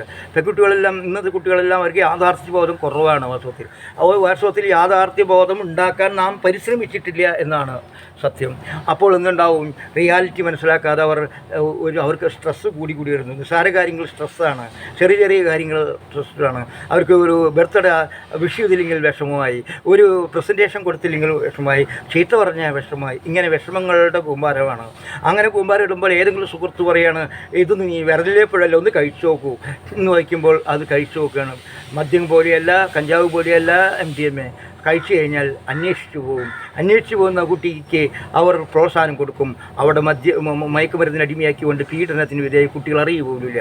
കുട്ടി അറിയാതെ പീഡനത്തിന് കുറച്ച് കഴിയുമ്പോഴാണ് അറിയുന്നത്. അപ്പോഴേക്കും അവർ വീഡിയോ ഒക്കെ എടുത്തു കഴിഞ്ഞിട്ടുണ്ടാവും. നമ്മുടെ വലിയൊരു നടൻ തന്നെ ഈ പരിപാടി ചെയ്തിട്ടുണ്ടല്ലോ, എന്നിട്ട് അയാൾ നടക്കുന്നുണ്ട്. അപ്പോൾ ഇതെല്ലാം ഈ ഒരു നടൻ ഇങ്ങനെ ചെയ്യാൻ മനസ്സുണ്ടായിട്ടുണ്ടെങ്കിൽ നമ്മുടെ നാടിൻ്റെ മൊത്തം സംസ്കാരം മാറിയിട്ടുണ്ടെന്നറിയാം. എത്രത്തോളം ക്രൂരമായി മരിക്കുന്നു എന്നുള്ളതാണ് നമ്മൾ മനസ്സിലാക്കേണ്ടത്. അങ്ങനെ അവരുടെ ചിത്രം എടുക്കുന്നു, പിന്നെ അവളെ വിധേയപ്പെടുന്നു, അവസാനം ഗതി കിട്ടും, ഒന്നിൽ ആത്മഹത്യ ചെയ്യുന്നു, അല്ലെങ്കിൽ വെളിപ്പെടുത്തുന്നു. അപ്പോഴേക്കും കാലം ഇത് ഒരു അമ്മമാർ ആണായാലും പെണ്ണായാലും വീട്ടിലിരിക്കുന്നവർക്ക് ഒരു ഉള്ളിൽ തീയാണ്. വസ്തുതയിൽ പോയി വരുന്നവരെ ആരെങ്കിലും പിടിച്ച് വലിച്ചു മുറിച്ച് കൊണ്ടുപോകുമോ, കടിച്ചു പിടിച്ച് തിന്നു അവസാനിപ്പിക്കുമോ, അല്ലെങ്കിൽ അപകടത്തിലേക്ക് വിടുമോ, കുട്ടി അറിയാണ്ട് പോകുമോ എന്നുള്ള ആശങ്കയും വേദനയും ഒക്കെ നോക്കുന്നുണ്ട്. എന്തായാലും ആശങ്കയും വേദനയും നമ്മൾ നിലനിൽക്കുമ്പോൾ തന്നെ അവരെ പ്രബുദ്ധരാക്കുക, ശക്തരാക്കുക മാത്രമേ നമുക്ക് വഴിയുള്ളൂ. അതേ അവസരത്തിൽ തന്നെ നമ്മളുടെ ഈ ഭരണകൂടം എടുക്കുന്ന നിലപാട്, മയക്കുമരുന്നിനെതിരായിട്ടുള്ള ഈ രാസലഹരിക്കെതിരായിട്ടുള്ള നിലപാട് വളരെ വളരെ വളരെ അഭിനന്ദനാർഹമാണ്. പക്ഷേ ഞാൻ ചോദിക്കട്ടെ, ഇവിടെയുള്ള പാർട്ടിക്കാരില്ലേ, അവർ ബ്രാഞ്ച് മുതൽ ബ്രാഞ്ച്, അതുപോലെ തന്നെ branch, local committee, area committee, ജില്ലാ കമ്മിറ്റി, അങ്ങനെ എല്ലാ മണ്ഡല കമ്മിറ്റി ഒക്കെ ഇല്ലേ? ഈ നാട്ടിൽ നടക്കുന്ന ഈ മദ്യപാനവും മയക്കുമരുന്നും രാസലഹരിയും വളരുന്നത് എന്തുകൊണ്ടാണ് ചർച്ച ചെയ്യപ്പെടാത്തത്? ചർച്ച ചെയ്യപ്പെട്ടിട്ട് എന്തുകൊണ്ട് പരിഹാരങ്ങൾ കണ്ടുപിടിക്കാൻ ശ്രമം നടത്തുന്നില്ല? ഇപ്പോഴാണ് അറിഞ്ഞത് ഈ മയക്കുമരുന്ന് കൂടിയിട്ടുള്ളത്. മയക്കുമരുന്ന് നോക്കുമ്പോൾ എവിടെയാണ് കാണുന്നത്? ആരൊക്കെയാണ് ഇതിലിടുന്നത്? നമ്മുടെ ചെറുപ്പക്കാരുണ്ട്, കുട്ടികളുണ്ട്, വിദ്യാർത്ഥികളുണ്ട്, സ്കൂൾ വിദ്യാർത്ഥികളുണ്ട്, കോളേജ് വിദ്യാർത്ഥികളുണ്ട്, കലാകാരന്മാരുണ്ട്, സിനിമാ നടന്മാരുണ്ട്, എല്ലാവിധ സാംസ്കാരിക പ്രവർത്തകരുണ്ട്. എന്തിന് ഈ മെഡിക്കൽ ഫീൽഡിലുള്ള ഡോക്ടർമാരും എഞ്ചിനീയർമാരും കോടതിയിലുള്ള വക്കീലുമാരും ജഡ്ജിമാരും ഒക്കെയുള്ള വലിയൊരു സമൂഹം ഇങ്ങനെ വന്നിട്ടുണ്ട്. എന്തുകൊണ്ടാണ് സംഭവിക്കുക? ഈ അടുത്ത് 24 ചാനൽ വാർത്ത ഇതിനെതിരായിട്ട് പ്രവർത്തിച്ചു. എന്നെയും കൂടി അതിൽ ഇടപെടേണ്ടി വന്നു. സ്കെയിൻ സദാനന്ദനുമായിട്ടുള്ള ബന്ധപ്പെട്ടായിരിക്കാം. എനിക്ക് പറഞ്ഞത് ഇത് നല്ലതാണ്, പക്ഷെ തുടർന്ന് പോകണം, ഇതൊരു തന്ത്രമായി മാറ്റരുത്, ഇതൊരു 2 ദിവസമോ ഒരു 3 ദിവസം 4 ദിവസം കൊണ്ട് അവസാനിപ്പിക്കരുത്, ഗ്രാസ് റൂട്ടിൽ ഉള്ളിൽ നടക്കണം. ഈ ഭരണകൂടത്തിൻ്റെ ഈ പരിപാടിയെ അംഗീകരിക്കുന്നതോടൊപ്പം തന്നെ കള്ളത്തരത്തെയും എതിർക്കേണ്ടത്. ഇപ്പോൾ നോക്കൂ, IT മേഖലയിൽ ആർക്ക് വേണമെങ്കിൽ ബാർ തുടങ്ങാം, ബാർ ലൈസൻസ് കൊടുക്കും, 10 ലക്ഷം കൊടുത്താൽ മതി. അത് പ്രൈവറ്റ് ആളുകൾക്കും സർക്കാരുകൾക്കും. IT മേഖല അത്ര സ്ട്രെസ് വന്ന് മദ്യം കഴിക്കാനാണോ? ഞാൻ മനസ്സിലാക്കിയതോളം വലിയൊരു കോർപ്പറേറ്റ് കമ്പനിയുടെ എല്ലാവരും സംവിധാനം കൊടുക്കുന്നുണ്ട്. 30 വയസ്സാകുമ്പോൾ രോഗികളായി മാറി സ്വയം റിട്ടയർ ചെയ്ത് പോവും. പുതിയ തലമുറ വരും, എല്ലാ ഭക്ഷണവും എല്ലാവരും കൊടുക്കുകയും ചെയ്യും, ഫ്രീ ആയിട്ട് കൊടുക്കും. അങ്ങനെയും നശിപ്പിക്കുന്ന കോർപ്പറേറ്റ് തന്ത്രങ്ങൾ നിലവിൽ നിൽക്കുന്നുണ്ട്. അതിൻ്റെ ഇടയ്ക്കാണ് IT പാർക്കുകളിൽ തന്നെ ദാമ്പത്യം ഒക്കെ തകരാറാവുന്നൊരു സംഗതി കൂടിയിട്ടുണ്ട്. അതിൻ്റെ ഇടയ്ക്ക് മദ്യവും മയക്കുമരുന്നും വരികയാണ്. ഈ മയക്കുമരുന്നും അനുബന്ധമായിട്ട് വരികയാണ്. അപ്പോൾ നമ്മുടെ മനസ്സിൽ സ്ട്രെസ് പോകാൻ ലഹരി വേണം, മദ്യം വേണം, അല്ലെങ്കിൽ എന്തെങ്കിലും വേണം, അല്ലെങ്കിൽ സന്തോഷം വരും വേണം. നമ്മളെ സംബന്ധിച്ച് ഉള്ളിൻ്റെ ഉള്ളിൽ സന്തോഷമില്ല എന്ന് നമ്മൾ പഠിപ്പിച്ചിരിക്കുകയാണ്. ആ പഠിപ്പിച്ചതിൻ്റെ അടിസ്ഥാനത്തിലാണ് നമ്മുടെ സമൂഹം ഏർപ്പെടുന്നത്. വാസ്തവത്തിൽ മദ്യം കഴിക്കും തോറും കൂടുതൽ സ്ട്രെസ് അല്പനേരത്തേക്ക് മാറുകയും പിന്നീട് കൂടുകയും അതിനതിജീവിക്കാൻ വീണ്ടും അവൻ തുടരെ എഡിക്റ്റ് ആവുകയും ചെയ്യുന്നു. എഡിക്ഷനിലേക്ക് വീണ്ടും പോവുകയാണ് സത്യമായിട്ടും ഉണ്ടാവുന്നത്. വാസ്തവത്തിൽ ഈ മദ്യപാനം കൊണ്ട് പൂർണ്ണമായി നമുക്ക് സന്തോഷം ഉണ്ടാകുന്നുണ്ടോ? അതുമായി കുട്ടികൾ, സാധാരണ പുരുഷന്മാരാണ് മദ്യം കഴിക്കുന്നത്. സ്ട്രെസ് സ്ത്രീകൾക്കില്ലേ? അടുക്കളയിൽ വരുന്ന ഭർത്താവ് കുടിച്ചു വരുമ്പോൾ ഉണ്ടാവും സമാധാനമില്ലായ്മയില്ലേ? കുട്ടികളെ പഠിപ്പിച്ചേക്കുന്ന പ്രശ്നങ്ങളില്ല, അതെല്ലാം കുടിക്കാൻ തുടങ്ങി. പക്ഷേ അവരും കുടിക്കാൻ തുടങ്ങിയിരിക്കുന്നു. ഞങ്ങൾക്ക് പറയുമ്പോൾ ആണുങ്ങളെ പോലെ തന്നെ ബാറുകളിൽ പോകാൻ എന്തുകൊണ്ട് ഞങ്ങൾ സ്ത്രീകളായതുകൊണ്ട് പോയിക്കൂടാ എന്നുള്ള ചോദ്യത്തിന് ഉത്തരം കണ്ടുപിടിക്കാൻ ശ്രമം നടത്താണ് വാസ്തവത്തിൽ ഇപ്പോൾ. അങ്ങനെ മയക്കുമരുന്നിന് അവർ അടിമകളാവുന്നു. അതാണ് ക്യാപ്റ്റൻ എന്ന സിനിമ എന്നെ പേടിപ്പിച്ചത്. നമ്മുടെ കുട്ടികളൊക്കെ ഈ തരത്തിലാണോ നമ്മൾ സ്വീകരിക്കേണ്ടത്, മാതൃകയാക്കേണ്ടത് എന്നുള്ള വലിയൊരു ചോദ്യം നമ്മൾ ചോദിക്കുന്നുണ്ട്. ഈ ചോദ്യത്തിന് ഉത്തരം കണ്ടുപിടുത്തുന്ന സമയത്ത് ഈ ഭരണകൂടത്തിൻ്റെ ഏത് ഭരണകൂടമാവട്ടെ ഇവിടെയുള്ള മദ്യത്തിന് മയക്കുമരുന്ന് വേണ്ട രീതിയിൽ എടുക്കുന്നുണ്ടോ? ഒരു കാര്യം ശരിയാണ്, പലപ്പോഴും UDFൻ്റെ ചിലർ പറയും ഈ LDF വന്ന കൂടിയെന്ന്. വാസ്തവത്തിൽ ഈ കേരളം ഭരിക്കുക, കേന്ദ്രം ഭരിക്കുന്നതൊക്കെ ഈ കോൺഗ്രസ് ഭരിക്കുമ്പോൾ എന്തുകൊണ്ട് നിരോധിക്കാൻ പറ്റിയില്ല? ഇത് അങ്ങനെ ഒരു കോൺഗ്രസിൻ്റെയും LDFൻ്റെയും മാത്രമല്ല, പള്ളി എല്ലാം ബാധിക്കുന്നു. നമ്മുടെ പള്ളികൾ ഇതിനെതിരായിട്ടുണ്ടോ? നമ്മുടെ കൈക്കാരന്മാർ എത്ര പേർ ഇത് ബാർ ഉടമകളാണ്, അല്ലെങ്കിൽ കൈക്കാരന്മാരുടെ ഈ നമ്മുടെ പള്ളിയെടുത്ത പെരുന്നാളുകളെല്ലാം നടത്തുന്നത് ബാറുടമകളുടെ പൈസ കൊണ്ടായിരിക്കും. വലിയ വലിയ സാഹിത്യ സാംസ്കാരിക സംഘടനകളൊക്കെ നടത്തുന്നത് ഭക്ഷണമൊക്കെ അവരായിരിക്കും. അപ്പോൾ അവർ ഈ പൈസ ഉണ്ടാക്കുന്നതോടെ ഒരു നാട്ടിൽ പ്രമുഖരാകുന്നു. ഈ മനുഷ്യരെ കുടിപ്പിച്ച് കാശുണ്ടാക്കുന്ന എന്നാണ് വാങ്ങിക്കുന്നത് LDF എന്ന് UDF എന്ന്. പക്ഷേ ഞാൻ പറയും UDFിനേക്കാൾ ഉത്തരവാദിത്വം LDFിനില്ലേ? സാധാരണ പ്രവർത്തകരല്ലേ? മനുഷ്യൻ അധ്വാനിച്ച് ജീവിക്കാൻ തന്നെ പണിപ്പെടുമ്പോൾ അവൻ അധ്വാനം വിറ്റ് കിട്ടുന്ന പൈസ സാധാരണ വീട്ടിൽ അവൻ്റെ അമ്മയ്ക്കോ കുട്ടിക്കോ കൊടുക്കാൻ പറ്റാതെ ബീവറേജുകൾക്കും JMLക്കും വിദേശ മദ്യ ലോബികൾക്കും കിട്ടുകയല്ലേ ചെയ്യുന്നത്. എത്രത്തോളം കൂടുതൽ എത്രയോ സമരം ചെയ്തിട്ടാണ് തൊഴിലാളി വർഗം അവൻ്റെ അധ്വാന ശക്തി പ്രയോജനപ്പെടുത്തുകയും കൂലി വർധനയും ലഭിക്കുന്നത്. ഇക്കാലത്ത് സമരം ചെയ്ത് വിജയിക്കുക എളുപ്പമല്ല. അങ്ങനെ കിട്ടുന്ന പണം മുഴുവൻ ഒറ്റ നിമിഷം കൊണ്ട് കയ്യിൽ പോകുകയല്ല. എത്ര വിഡ്ഢിത്തരമാണ് ചെയ്യുന്നത്. എത്ര വിവരശൂന്യമായുള്ള ആ ജനക്കൂട്ടമായി തൊഴിലാളി വർഗം അധപതിക്കുന്നതിനെതിരായിട്ട് അണിനിരത്തേണ്ടത്, എതിർക്കേണ്ടത്, അവരെ പൊതുബോധം ഉണ്ടാക്കേണ്ടത് ആരാണ്? തൊഴിലാളി വർഗത്തിൻ്റെ പ്രതിനിധികൾ. അവർക്ക് ഇതിന് ശ്രദ്ധയുണ്ടോ? അതിന് പകരം മുട്ടിനി ബാറുകൾ തുടങ്ങുകയാണ് വേണ്ടത്. ഇപ്പോൾ IT മാർക്കുകളിലും തുടങ്ങിയിരിക്കുകയാണ്. എന്നാൽ ഈ വാസ്തവത്തിൽ ഇവിടെ പരിശീലിച്ച വിദ്യാർത്ഥികൾ MDMA അവർക്ക് അനുകൂലമായി നിലപാടെടുക്കും. എന്നാൽ MDMA കൊടുക്കാൻ തയ്യാറാവുമോ? MDMA കൊടുക്കാൻ തയ്യാറാവുമോ? ഇങ്ങനെ നാം ഈ ഭരണകൂടത്തിൻ്റെ എല്ലാ ഭരണകൂടങ്ങളിലെയും എതിർത്ത് തോൽപ്പിക്കണമെങ്കിൽ പൊതു ഉണ്ടാവണം. ഇവിടെയുള്ള ഞാൻ പലപ്പോഴും പറഞ്ഞിട്ടുള്ളതാണ്, ഇവിടെയുള്ള മദ്യനിരോധന സമിതികളിൽ പക്ഷം പിടിച്ചുകൊണ്ടല്ല വേണ്ടത്. ശുദ്ധാത്മാക്കളായുള്ള ആളുകൾ ഇതിലുണ്ടെന്ന് എനിക്കറിയാം. പക്ഷേ ഈ രാഷ്ട്രീയക്കാരെ പോലെ അധികാരമോഹികളായി പത്രങ്ങളിൽ പ്രസ്താവനകളിൽ ഫോട്ടോ വരാൻ വേണ്ടി മാത്രം നടക്കുകയും ചിലരിൽ UDFിന് വേണ്ടി വാദിക്കുന്നവരായി അധപതിക്കുകയും ചെയ്യും. വാസ്തവത്തിൽ LDFിൻ്റെ ഗുണം വിമർശിക്കേണ്ട എന്നല്ല, അതിന് പകരം UDFിനെ ഇപ്പോൾ കഴിഞ്ഞ പ്രാവശ്യം ഉമ്മൻചാണ്ടി പലപ്പോഴും പറഞ്ഞുകൊണ്ട് അത് വീണ്ടും ആവർത്തിക്കേണ്ടി ഗതികെട്ട് വരണം. ഉമ്മൻചാണ്ടി മദ്യനിരോധനം നടത്തിയത് വേണ്ടെന്ന് വെച്ചിട്ടല്ല, സുധീരനെ തോൽപ്പിക്കാൻ വേണ്ടിയായിരുന്നു, ഒറ്റപ്പെടുത്താൻ വേണ്ടിയായിരുന്നു. അത് വിജയിക്കും കൂടി ചെയ്തു. തോറ്റപ്പോൾ സുധീരനായി പഴിയും, സുധീരനെ സ്വീകരിക്കുക പോലും ചെയ്തില്ല. ഇപ്പോൾ ആ രീതിയിലേക്ക് നാം മാറിക്കൂടാ. മദ്യനിരോധന സമിതികളും ആ പക്ഷം പിടിച്ചുകൂടാ. യാഥാർത്ഥ്യം കണ്ട് നിഷ്കളങ്കരായ മദ്യനിരോധന സമിതി ആളുകൾ എനിക്കറിയാം. അവരുടെ വികാരം ചൂഷണം ചെയ്തുകൂടാ. അവരുടെ വികാരത്തെ ചൂഷണം ചെയ്തുകൊണ്ട് നേതാക്കളായി വിലസിക്കുന്നതിലല്ല അർത്ഥം. നേരമായി എന്നുള്ള സൂചന എനിക്ക് കിട്ടിക്കൊണ്ടിരിക്കുകയാണ്. ഞാൻ പറഞ്ഞു വന്നത് പെട്ടെന്ന് എനിക്ക് ഓർമ്മ വന്നത് നമ്മുടെ ഗംഗാരം മാഷയാണ്. PV ഗംഗാരം മാഷയാണ്. വൈലോപ്പള്ളി സ്കൂളിൻ്റെ എല്ലാ പ്രവർത്തനങ്ങളും പങ്കെടുക്കുന്ന നല്ലൊരു ഗാന്ധി, ശുദ്ധനായ ഗാന്ധിയനാണ്. അതുപോലെ തന്നെ ഈ മദ്യനിരോധന സമിതി അന്ന് ദേവസ്വം മാസ്റ്ററുടെ ഗ്രൂപ്പിലായിരുന്നു. ഈ ഗ്രൂപ്പുകൾ തന്നെ പലതരമാണ്. ദേവസ്വം മാഷിൻ്റെ ഗ്രൂപ്പിൻ്റെ നേതാവായിരുന്നു രവീന്ദ്രൻ മാഷ്. അന്ന് സാധനം കൂട്ടലും EA ജോസഫും ഒക്കെ അവരെ എതിർത്തതാണ്. ഇന്ന് EA ജോസഫ് അതിൻ്റെ സെക്രട്ടറി ആയിരിക്കും എന്നുള്ള വിചിത്രമായ സംഗതി ഉണ്ടാവണം. അതിൽ ആശയങ്ങളൊന്നുമില്ല. വാസ്തവത്തിൽ അന്ന് ഞാൻ എല്ലാവരുടെ കൂടെ പോകുമായിരുന്നു. എന്തായാലും ഗംഗാധര മാഷ് മരിച്ചു എന്നുള്ള കാര്യം ഞാൻ പിന്നീടാണ് അറിയുന്നത്. പോകാൻ പറ്റിയില്ല, വളരെ കുറ്റകരമായ ഒരു തെറ്റാണ്. എനിക്ക് മനസ്സിൽ കുറ്റബോധം ഉണ്ടാകുന്നു. ഞാൻ ഈ സമയത്ത് ആദരാഞ്ജലികൾ അർപ്പിക്കാനും കൂടി അവസരമുണ്ട്. എന്തായാലും ഇങ്ങനെ നിഷ്കളങ്കരായ മനുഷ്യരുടെ പോരാട്ടങ്ങൾ KCVC നടത്തുന്നുണ്ട്. അപ്പോൾ എല്ലാവരും നടത്തുന്ന കാര്യത്തിൽ നമ്മൾ ഈ മദ്യനിരോധന സമിതി നടത്തുന്ന പ്രവർത്തനങ്ങളും നിസ്സാരമല്ല. ആരെങ്കിലും സംസാരിക്കുന്നുണ്ടല്ലോ. EA ജോസഫ് നടത്തുന്ന പരിപാടിയും നല്ലതാണെന്ന് പറയാം. അതവസരത്തിൽ തന്നെ ഈ രാഷ്ട്രീയക്കാരുടെ കുതന്ത്രങ്ങൾ പോലെയല്ല വേണ്ടത്.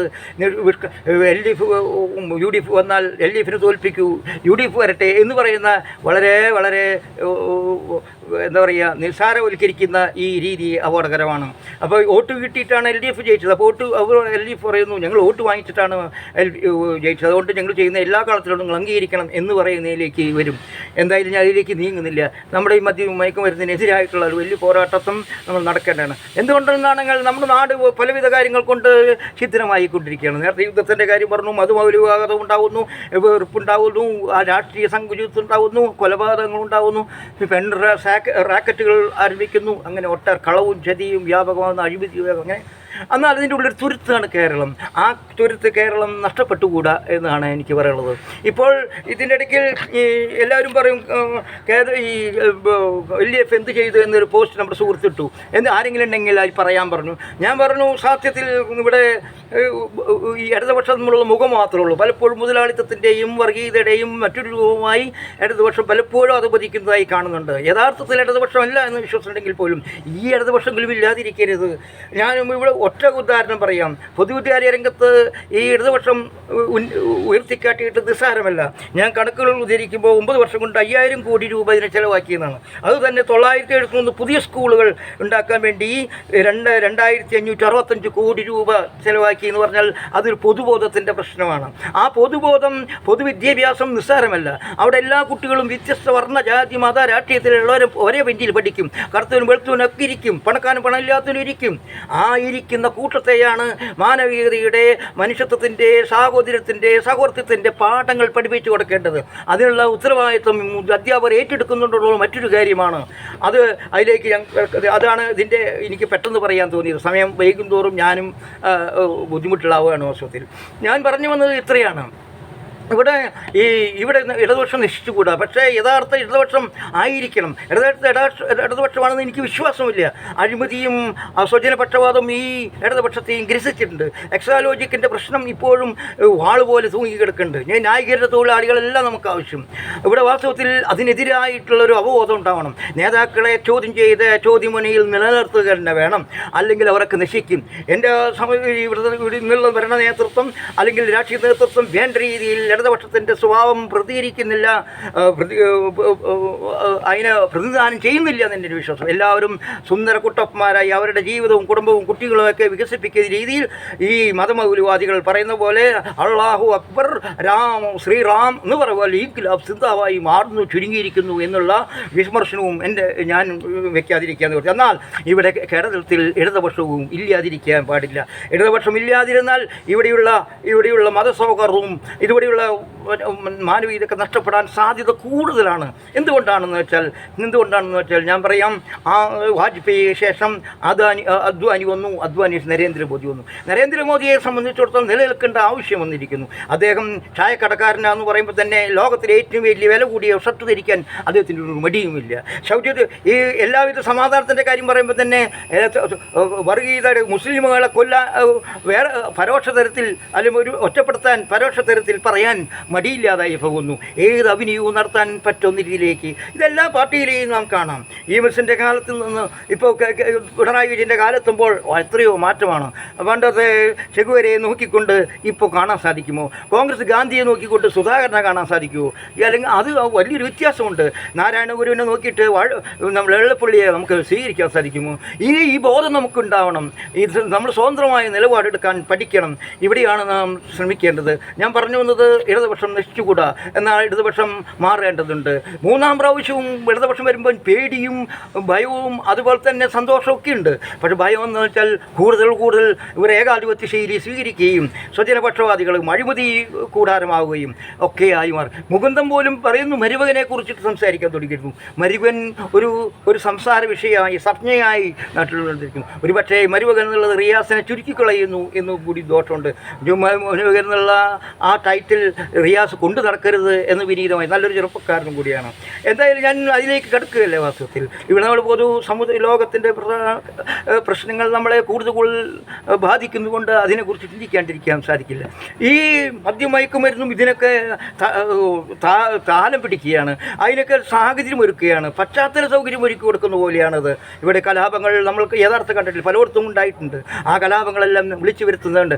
ഇപ്പോഴാണ് ബിഷപ്പ് പാപ്പളാനി, പറയാൻ എനിക്ക് പേര് ശരിക്കും കിട്ടുന്നില്ല, അദ്ദേഹത്തെ ഉപരോധിച്ചു. അത് ഉപരോധം എനിക്കാണ് ദൈവികമൊന്നുമല്ല, ബൈബിള് കേന്ദ്രീകരിച്ച് പാവപ്പെട്ടവനെ സഹായിക്കാൻ വേണ്ടിയിട്ടുള്ള ഉപരോധം. ജനാഭിമാക്കിയ കുർബാന മുന്നിൽ നിൽക്കണോ പിന്നിൽ നിൽക്കണോ എന്നാണ്. ദൈവത്തെ വരുന്നത് മുന്നിൽ കൂടിയാണോ പിന്നിൽ കൂടിയാണോ എന്നൊക്കെ പറയുന്ന നിസ്സാരമാണ്. കൽതായക്കാരുടെ കൂടിയാണോ മറ്റാണോ എന്ന് പറയുന്നത്. യഥാർത്ഥ പ്രശ്നം സാധാരണക്കാരെ സാധ്യം. ഇവിടെ നമ്മുടെ ന്യൂനപക്ഷങ്ങൾ എന്നെല്ലാം പറയുന്ന അല്ലെങ്കിൽ സത്വവാദം എന്ന് പറയുന്ന സംഗതികളെ ഞാനിവിടെ എതിർക്കാൻ ശ്രമം നടത്തുകയാണ്.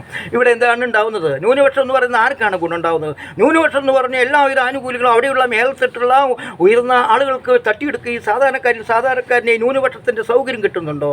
ഇല്ല എന്നുള്ള. അവർ കോളേജിൽ പഠിക്കുന്ന എൻ്റെ സുഹൃത്തിൻ്റെ പെൺകുട്ടി കോളേജിൽ SNDP കോളേജിൽ ചെന്നപ്പോൾ 35 ലക്ഷം ചോദിച്ചു എന്നുള്ളതാണ്. ആ കുട്ടി പിന്നെ ഇൻ്റർവ്യൂവിന് പോയിട്ടില്ല, ഡോക്ടറേറ്റിന് വേണ്ടി പഠിക്കുകയാണ് അവൾ. ഇതുപോലെ എത്ര എൻ്റെ തന്നെ ഒരു പരിചയത്തിലുള്ള ഒരു ഞങ്ങളുടെ പള്ളിയിൽ തന്നെ അന്ന് 5 ലക്ഷമായിരുന്നു. ഞാൻ വലുതാണെന്ന് കരുതി 5 ലക്ഷം നിസ്സാരമാണ്. ഞാൻ ചോദിച്ചു, ബിഷപ്പ് എന്തിനാണ് നിങ്ങൾ ഇങ്ങനെ മേടിക്കുന്നത്? അപ്പോൾ അവർക്കൊന്നും മറുപടി കൃത്യമായിട്ടില്ല. വാസ്തവത്തിൽ ദൈവത്തിൻ്റെ പാതയിലല്ല അവരെല്ലാവരും സഞ്ചരിക്കുന്നത്. ഇവരൊന്നും ദൈവത്തിൻ്റെ പ്രതീകാല പുരുഷന്മാരല്ല എന്ന് എനിക്ക് നല്ല ഉറപ്പുണ്ട്. എന്നാൽ ഇതിൽ പലരും ഈ സ്വാതന്ത്ര്യപ്പെടുത്താനൊക്കെ സാധിക്കും എന്നുള്ളത് നിശ്ചയമാണ്. എന്തായാലും ഞാൻ പറഞ്ഞു വന്നത് ഇതാണ്. നമ്മുടെ കേരളത്തിൻ്റെ ഈ ഭൗതിക അവസ്ഥ മാറാൻ പാടില്ല. എൻ്റെ തലച്ചോറിൽ നിന്ന് പലതും വിട്ടുപോവുകയാണ്. ഈ അവസരത്തിൽ തന്നെയാണ് നമ്മുടെ മാർപ്പാപ്പ മരിച്ചത്. വാസ്തവത്തിൽ ഈ കലുഷിതമായ ലോകത്തിൽ മാർപ്പാപ്പ പോലെ ആരെങ്കിലും ഉണ്ടാകണം. ഇനി പുതിയ മാർപ്പാപ്പ എപ്പോഴോ 2 ദിവസം ഉണ്ടാവും. ഖാസയുടെ പ്രതിരൂപമായി ചെകുത്താൻ കയറിയുള്ള പ്രേതയേറ്റിട്ടുള്ള ബഹുമാനപ്പെട്ട മാർപ്പാപ്പ ആവാതിരിക്കട്ടെ എന്നുള്ളതാണ്. ട്രംപ് ഒരു ഭാഗത്തുണ്ടാവുന്നു, അതുപോലെ എല്ലാവിധ ഭ്രാന്തന്മാരും ലോകത്ത് വിരാജിക്കുമ്പോൾ ഇനി മാർപ്പാപ്പന്മാരും ഭ്രാന്തന്മാരായ കുരിശുദ്ധത്തിൻ്റെ അല്ലെങ്കിൽ ഭ്രാന്തമായ ഇപ്പോൾ ഈ അടുത്ത കാലത്താണ് സംസാര വിഷയം ഉണ്ടായത്. ഹിറ്റ്ലറുടെ കാലത്ത് എന്തുകൊണ്ടാണ് മാർപ്പാപ്പ മൗനം പാലിച്ചത്, അനുകൂലിച്ചത് എന്നുള്ള ചോദ്യം ചെയ്യലിലും അത് തിരുത്താൻ ഈ മാർപ്പാപ്പമാർ പുതിയ കാലത്തനുസരിച്ച് സ്വകവർഗരീതിയും അച്ഛന്മാർ നടത്തുന്ന അക്രമത്തെയും കന്യാസ്ത്രീകളെ ചൂഷണം ചെയ്യുന്നതിന് ഇതൊക്കെ സംസാരിക്കാൻ ഈ മാർപ്പാപ്പയ്ക്ക് സാധിച്ചിരുന്നു. അങ്ങനെയുള്ള ഉണ്ടാവേണ്ടതാണ്. ഉണ്ടാകുമോ, ഉണ്ടാകട്ടെ എന്ന് മാത്രമേ ആഗ്രഹിക്കണേയുള്ളൂ. മറ്റ് തരത്തിൽ സങ്കുചിതരായ ഏതെങ്കിലും ബിഷപ്പ് അവരായാൽ 200 കോടി ജനങ്ങളെ സ്വാധീനിക്കും എന്നുള്ളത് ദുഃഖകരമായിട്ടാണ് ഉള്ളതാണ് ഈ കാര്യത്തിൽ പറഞ്ഞത്. ഞാൻ വീണ്ടും മദ്യമയക്കുമരുന്നിലേക്ക് വന്ന് ഇത് കൂട്ടിയോജിപ്പിക്കുകയാണ്. നമ്മൾ സാംസ്കാരിക രംഗത്ത് എങ്ങനെയാണ് തകരാറ് ആവുന്നത്? നോക്കൂ, ഇത് വേടനെ കുറിച്ചിട്ടാണ് നമുക്ക് സംസാരിക്കാൻ ഇപ്പോൾ എല്ലാവരും സംസാരിക്കുന്നത്. തീർച്ചയായിട്ടും വേടനെ കുറിച്ച് സംസാരിക്കണം. വേടൻ ഹിരൺ ദാസ് മുരളി എന്നാണ് അദ്ദേഹത്തിൻ്റെ പേര്. അദ്ദേഹത്തിന് ഇപ്പോൾ ഈ അടുത്ത കാലത്ത് കഞ്ചാവ് പിടിച്ചു. കഞ്ചാവ് അദ്ദേഹം നേരത്തെ പറഞ്ഞതാണ് കാര്യം. എന്തുകൊണ്ടാണ് വേടൻ കഞ്ചാവിലേക്ക് എത്തിയത്? എന്തുകൊണ്ടാണ് വേടൻ ഈ ഇടതുപക്ഷത്തേക്ക് വരാതിരുന്നത്, അല്ലെങ്കിൽ പുരോഗമന ആശയങ്ങളുമായി ബന്ധപ്പെടാതിരുന്നത്? എന്തുകൊണ്ടാണ് വേടൻ അവന് സമാധാനം കിട്ടാൻ മറ്റുള്ള മാർഗങ്ങളെ സ്വീകരിച്ചത്? അവൻ്റെ സമാധാനം കിട്ടാനാണ് റേപ്പിലേക്ക് ചെന്നത്. ഞാൻ പറഞ്ഞത് കഞ്ചാവ് വലിച്ചിരിക്കുന്നു. നമ്മുടെ ചെറുപ്പക്കാർ റേപ്പം വേടൻ കഞ്ചാവ് വലിക്കുന്നുവെങ്കിൽ നമ്മുടെ ചെറുപ്പക്കാരൊക്കെ മദ്യത്തിനും മയക്കുമരുന്നിനും പോയിട്ടുണ്ട്. നിങ്ങളുടെ വീട്ടിൽ നിന്ന് പോകുമ്പോൾ സമാധാനമായിട്ട് പോയി തിരിച്ചു വരുമ്പോൾ അവർ എന്തെല്ലാം കഴിച്ചിട്ടും നമുക്കറിയില്ല. അത്രത്തോളം ഗൂഢമായ സെക്സ് റാക്കറ്റും മദ്യലോബിയും മയക്കുമരുന്ന് ലോബിയും നാട്ടിൽ സജീവമാണ്. അവിടെ കേന്ദ്രങ്ങളിൽ നമ്മൾ നേരത്തെ നമ്മുടെ തീവ്രവാദികളുടെ കേന്ദ്രത്തിൽ അടിക്കാൻ നമ്മൾ തയ്യാറെടുക്കുന്ന പോലെ മദ്യവും മയക്കുമരുന്നിൻ്റെ കേന്ദ്രത്തിലാണ് അടിക്കേണ്ടത്. അവരെയാണ് സ്വീകരിക്കേണ്ടത്. 5 ഗ്രാം കഞ്ചാവ് വലിച്ച് ശരിയെന്നല്ല പറയുന്നത്. കഞ്ചാവ് വലിക്കുന്നതിലേക്ക് വന്നപ്പെട്ട സാഹചര്യമാണ് അനുസരിക്കേണ്ടത്. അവരെ എൻഗേജ് ചെയ്യാൻ, അവരെ ബന്ധപ്പെടുത്താൻ നമുക്ക് കഴിയുന്നില്ല എന്നുള്ളതാണ്. യുവതയെ ബന്ധപ്പെടുത്താൻ കഴിയുന്നില്ല. എല്ലാ രാഷ്ട്രീയക്കാരാ പറഞ്ഞു നമ്മുടെ രാഹുൽ മാങ്കൂട്ടത്തിൻ്റെ നിരീക്ഷണം വളരെ ശരിയാണ്. രാഷ്ട്രീയ പാർട്ടികളൊക്കെ ജാഥ നടത്താൻ എത്രത്തോളം പ്രയോജനപ്പെടുന്നു ചെറുപ്പക്കാരെ കിട്ടാൻ. ഏതെങ്കിലും വേദികളിൽ ചെറുപ്പക്കാർ വരുന്നുണ്ടോ? എന്നാൽ തൊപ്പി എന്നുള്ള ചെറുപ്പക്കാരൻ ഈ ഉദ്ഘാടനം ചെയ്യുമ്പോൾ റോഡ് നിറയെ കുട്ടികളാണ്, ബാഗ് പേപ്പർ പോലെയാണ്, കുട്ടികളാണ്. എന്നിങ്ങനെയാണ് കുട്ടികൾ ചേർന്നത്. അത് നല്ലതാണോ മറ്റുമല്ല. ഞാൻ തൊപ്പി അന്വേഷിച്ച് പോയപ്പോൾ തൊപ്പിയുടെ ചരിത്രമൊക്കെ ഞാൻ നേരത്തെ പറഞ്ഞിട്ടുണ്ട്. എന്നാൽ തൊപ്പി അട്ടഹസിക്കുമ്പോൾ കുട്ടികൾ ചിരിക്കാനുണ്ട്, പച്ചത്തെറി പറയുമ്പോഴും കുട്ടികൾ ചിരിക്കാനുണ്ട്. നല്ലതോ ചീത്തയോ എന്നല്ല ഞാൻ പറയുന്നത്. തെറ്റായ ദുസ്വാധീനം എടുക്കുന്നുണ്ട്. വേടനെ സംബന്ധിച്ചിടത്തോളം ഇപ്പോൾ റേപ്പ് എന്ന് പറയുന്നത് ഏത് റേപ്പുകളിലും ഒരു അലർച്ച ഉറപ്പാണ്. വാസ്തവത്തിൽ അത് ഒരു കോപത്തിൽ അധിഷ്ഠിതമായ ഒരു സംവിധാനം ഉണ്ടാവും. ആ കോപം കുഞ്ഞൻ നമ്പ്യാർ ഒരു കാലത്ത് ഈ തരത്തിലാണ് കവിത ഉപയോഗിച്ചിരുന്നത്. ഈ കാലത്ത് റേപ്പ് മറ്റൊരു രീതിയിൽ. വേടൻ തന്നെ പറയുന്നു, ഞാൻ ഒരു വിപ്ലവകാരിയായ ഗായകനാണ്, അല്ലെങ്കിൽ ഒരു രാഷ്ട്രീയക്കാരായ ഗായകനാണ്. ഞാൻ ഗായകനായ രാഷ്ട്രീയക്കാരനല്ല എന്ന് തീർത്തു പറയുകയാണ്. എനിക്ക് ചില ഉദ്ദേശങ്ങളുണ്ടെന്ന് പറഞ്ഞു. അങ്ങനെയൊരു പയ്യൻ തീർച്ചയായിട്ടും കേരളത്തിൻ്റെ ചരിത്രത്തിൽ, കേരളത്തിൻ്റെ ഈ മണ്ഡലത്തിൽ, പൊതുമണ്ഡലത്തിൽ ഉയർന്നു വരേണ്ടതും ദിശാബോധം തെളിയിക്കും ദീപക്ഷിക ഉയർത്തിപ്പിടിക്കേണ്ടതാണ്. പകരം നശിക്കാൻ പാടില്ല. അവനെ റാക്കറ്റുകൾ പലവിധ കോർപ്പറേറ്റ് ട്രാക്ടുകൾ പിടിച്ചിട്ടുണ്ടാവും. മദ്യത്തിലൂടെ മയക്കുമരുന്നിലൂടെ അവനെ പ്രോത്സാഹിപ്പിക്കും. അതുപോലെ തന്നെ മൗലികവാദികളും പിടിക്കും. നീ ദൈവമാണെന്ന് പറഞ്ഞ് അതിനെ കൊണ്ട് അകാല മൃത്യു വരുത്തിക്കരുത് എന്നാണ് എനിക്ക് പറയുന്നത്. ഈ വേടൻ്റെ കാര്യത്തിലേക്ക് തന്നെ ഞാൻ കിടക്കാം.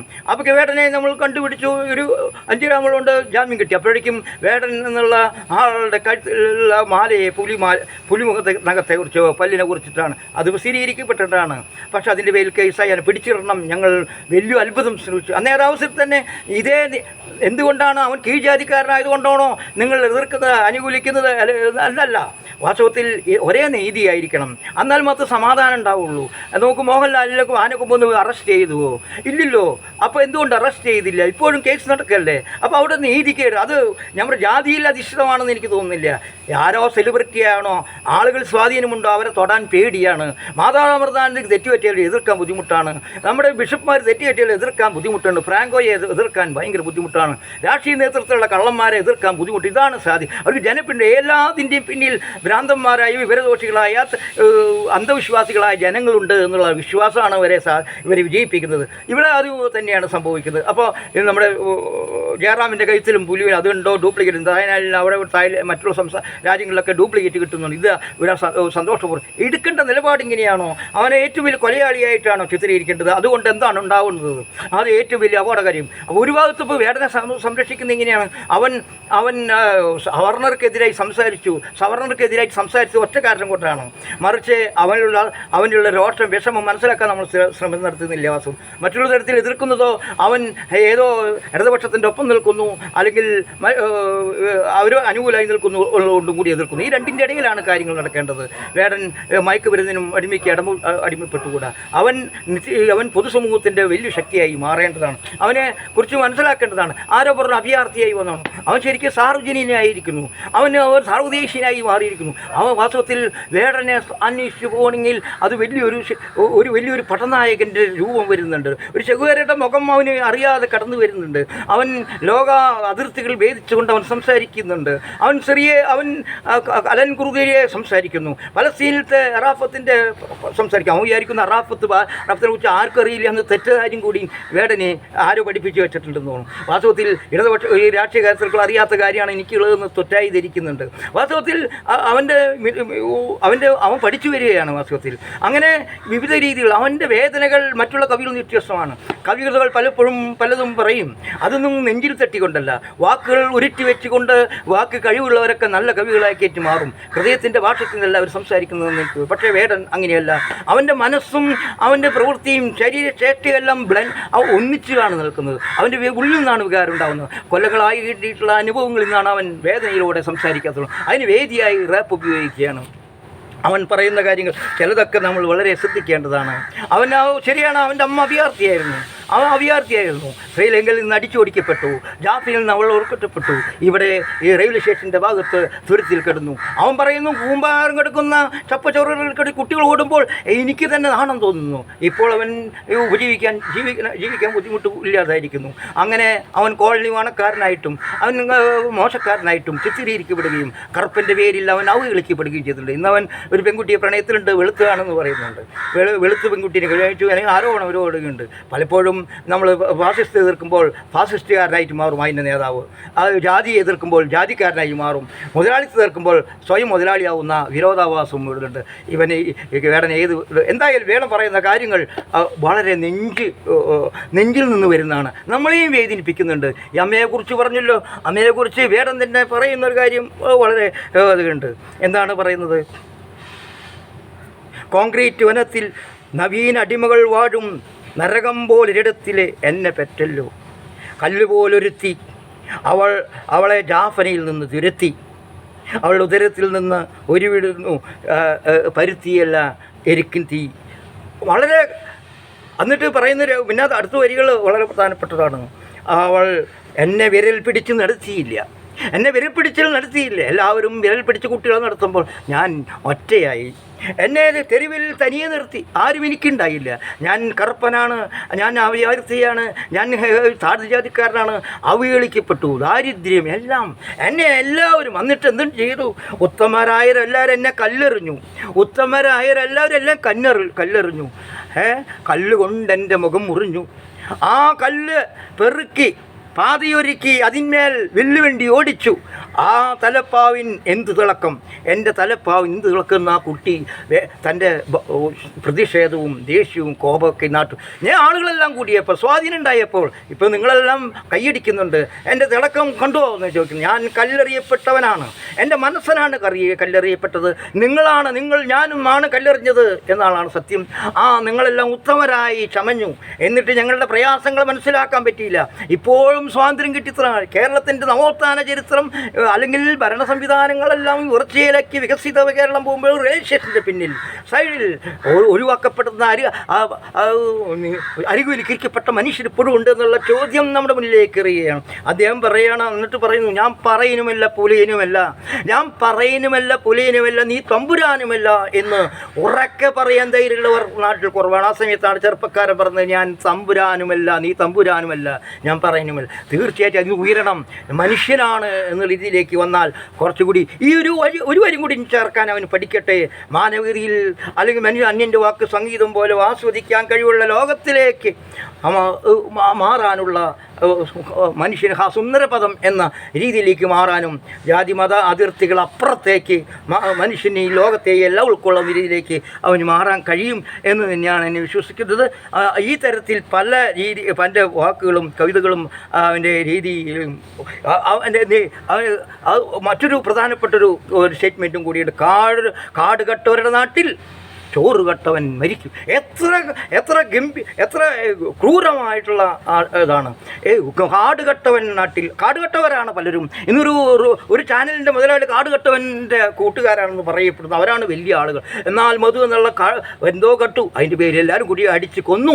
ആ കൊന്നവൻ്റെ നാട്ടിലാണ് നമ്മൾക്ക് ഇപ്പോഴും നമ്മുടെ സുഹൃത്തുക്കളൊക്കെ പറയും, ആദ്യമൊക്കെ കേട്ടിരുന്നു ഇവിടെ നിന്നും വലിയ നമ്മുടെ ജാതി വ്യവസ്ഥയ്ക്ക് മാറി എല്ലാം ആണോ? അല്ല എന്നാണ് ഓരോരുത്തരുടെ അഭിപ്രായങ്ങളും വെളിപ്പെടലുകളും തെളിവുകളും വരുന്നത്. നമ്മളിപ്പോഴും ജാതി കൊണ്ടെടുക്കുന്നു. നമ്മുടെ വീടുകളിൽ ഡെമോക്രസി എത്തിയിട്ടില്ല. ഇപ്പോഴും ജാതിക്ക് അപകസ്യരാകുന്നു എന്നുള്ളത് സത്യമാണെന്ന് നമ്മൾ തിരിച്ചറിയാണ്. ഞാൻ പലരോടും പറഞ്ഞു അങ്ങനെയൊന്നും ഇല്ല. നമ്മുടെ കേരളം ശരിയാണ്, മാറ്റം ഉണ്ടായിട്ടുണ്ട്. പ്രത്യക്ഷത്തിലല്ല ജാതി, പരോക്ഷമായി ജാതി. ഇപ്പോൾ അങ്ങോട്ട് കൂടൽമാണിക്യ ക്ഷേത്രത്തിൽ അവർ ഈഴവനെ വെച്ചപ്പോൾ എന്തിനാണ് എതിർത്തത്? നാണമാവില്ലേ പിഷാരടി സമാജത്തിന്? ഈ ഇത്ര വലിയ സമൂഹം മാറിയിട്ടില്ലേ? ഗുരുവായൂരിൽ ഇതുപോലെ തന്നെ ശബരിമലയിൽ ബ്രാഹ്മണർ വേണം. ഈ ബ്രാഹ്മണൻ എന്ന് പറയാൻ തന്നെ നാണമാവട്ടെ. എന്തായാലും രാഹുൽ ഈശ്വറിന് വല്ലാത്ത മാറ്റം വന്നിട്ടുണ്ട്.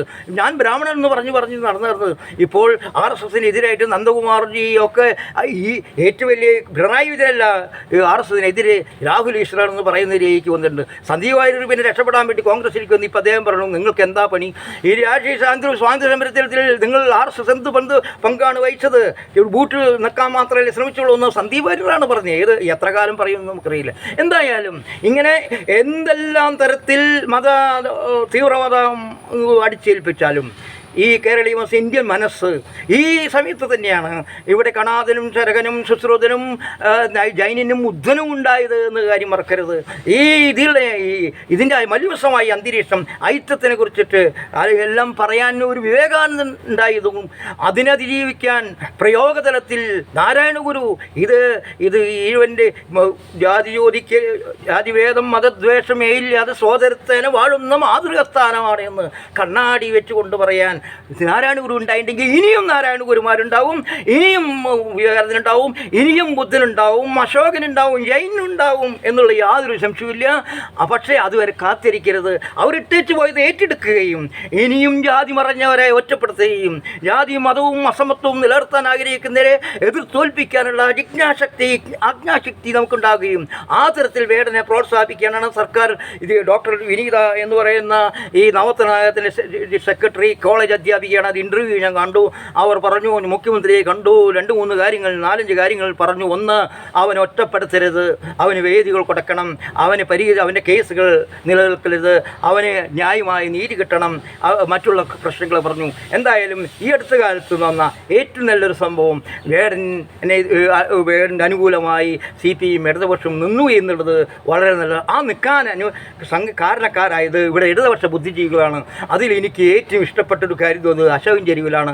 അശോകൻ ചെരുവിൽ പലപ്പോഴും ന്യായീകരണ തൊഴിലാളികളാണെന്ന് ചാവേറായി എല്ലാവരും ആട്ടും തുപ്പും കേൾക്കുന്നതായി ഞാൻ കണ്ടിട്ടുണ്ട്. വർഷത്തിൽ ഉള്ളിൽ വിമർശനം ഉണ്ടാവും ഈ പാർട്ടിയുടെ അപജയത്തെ.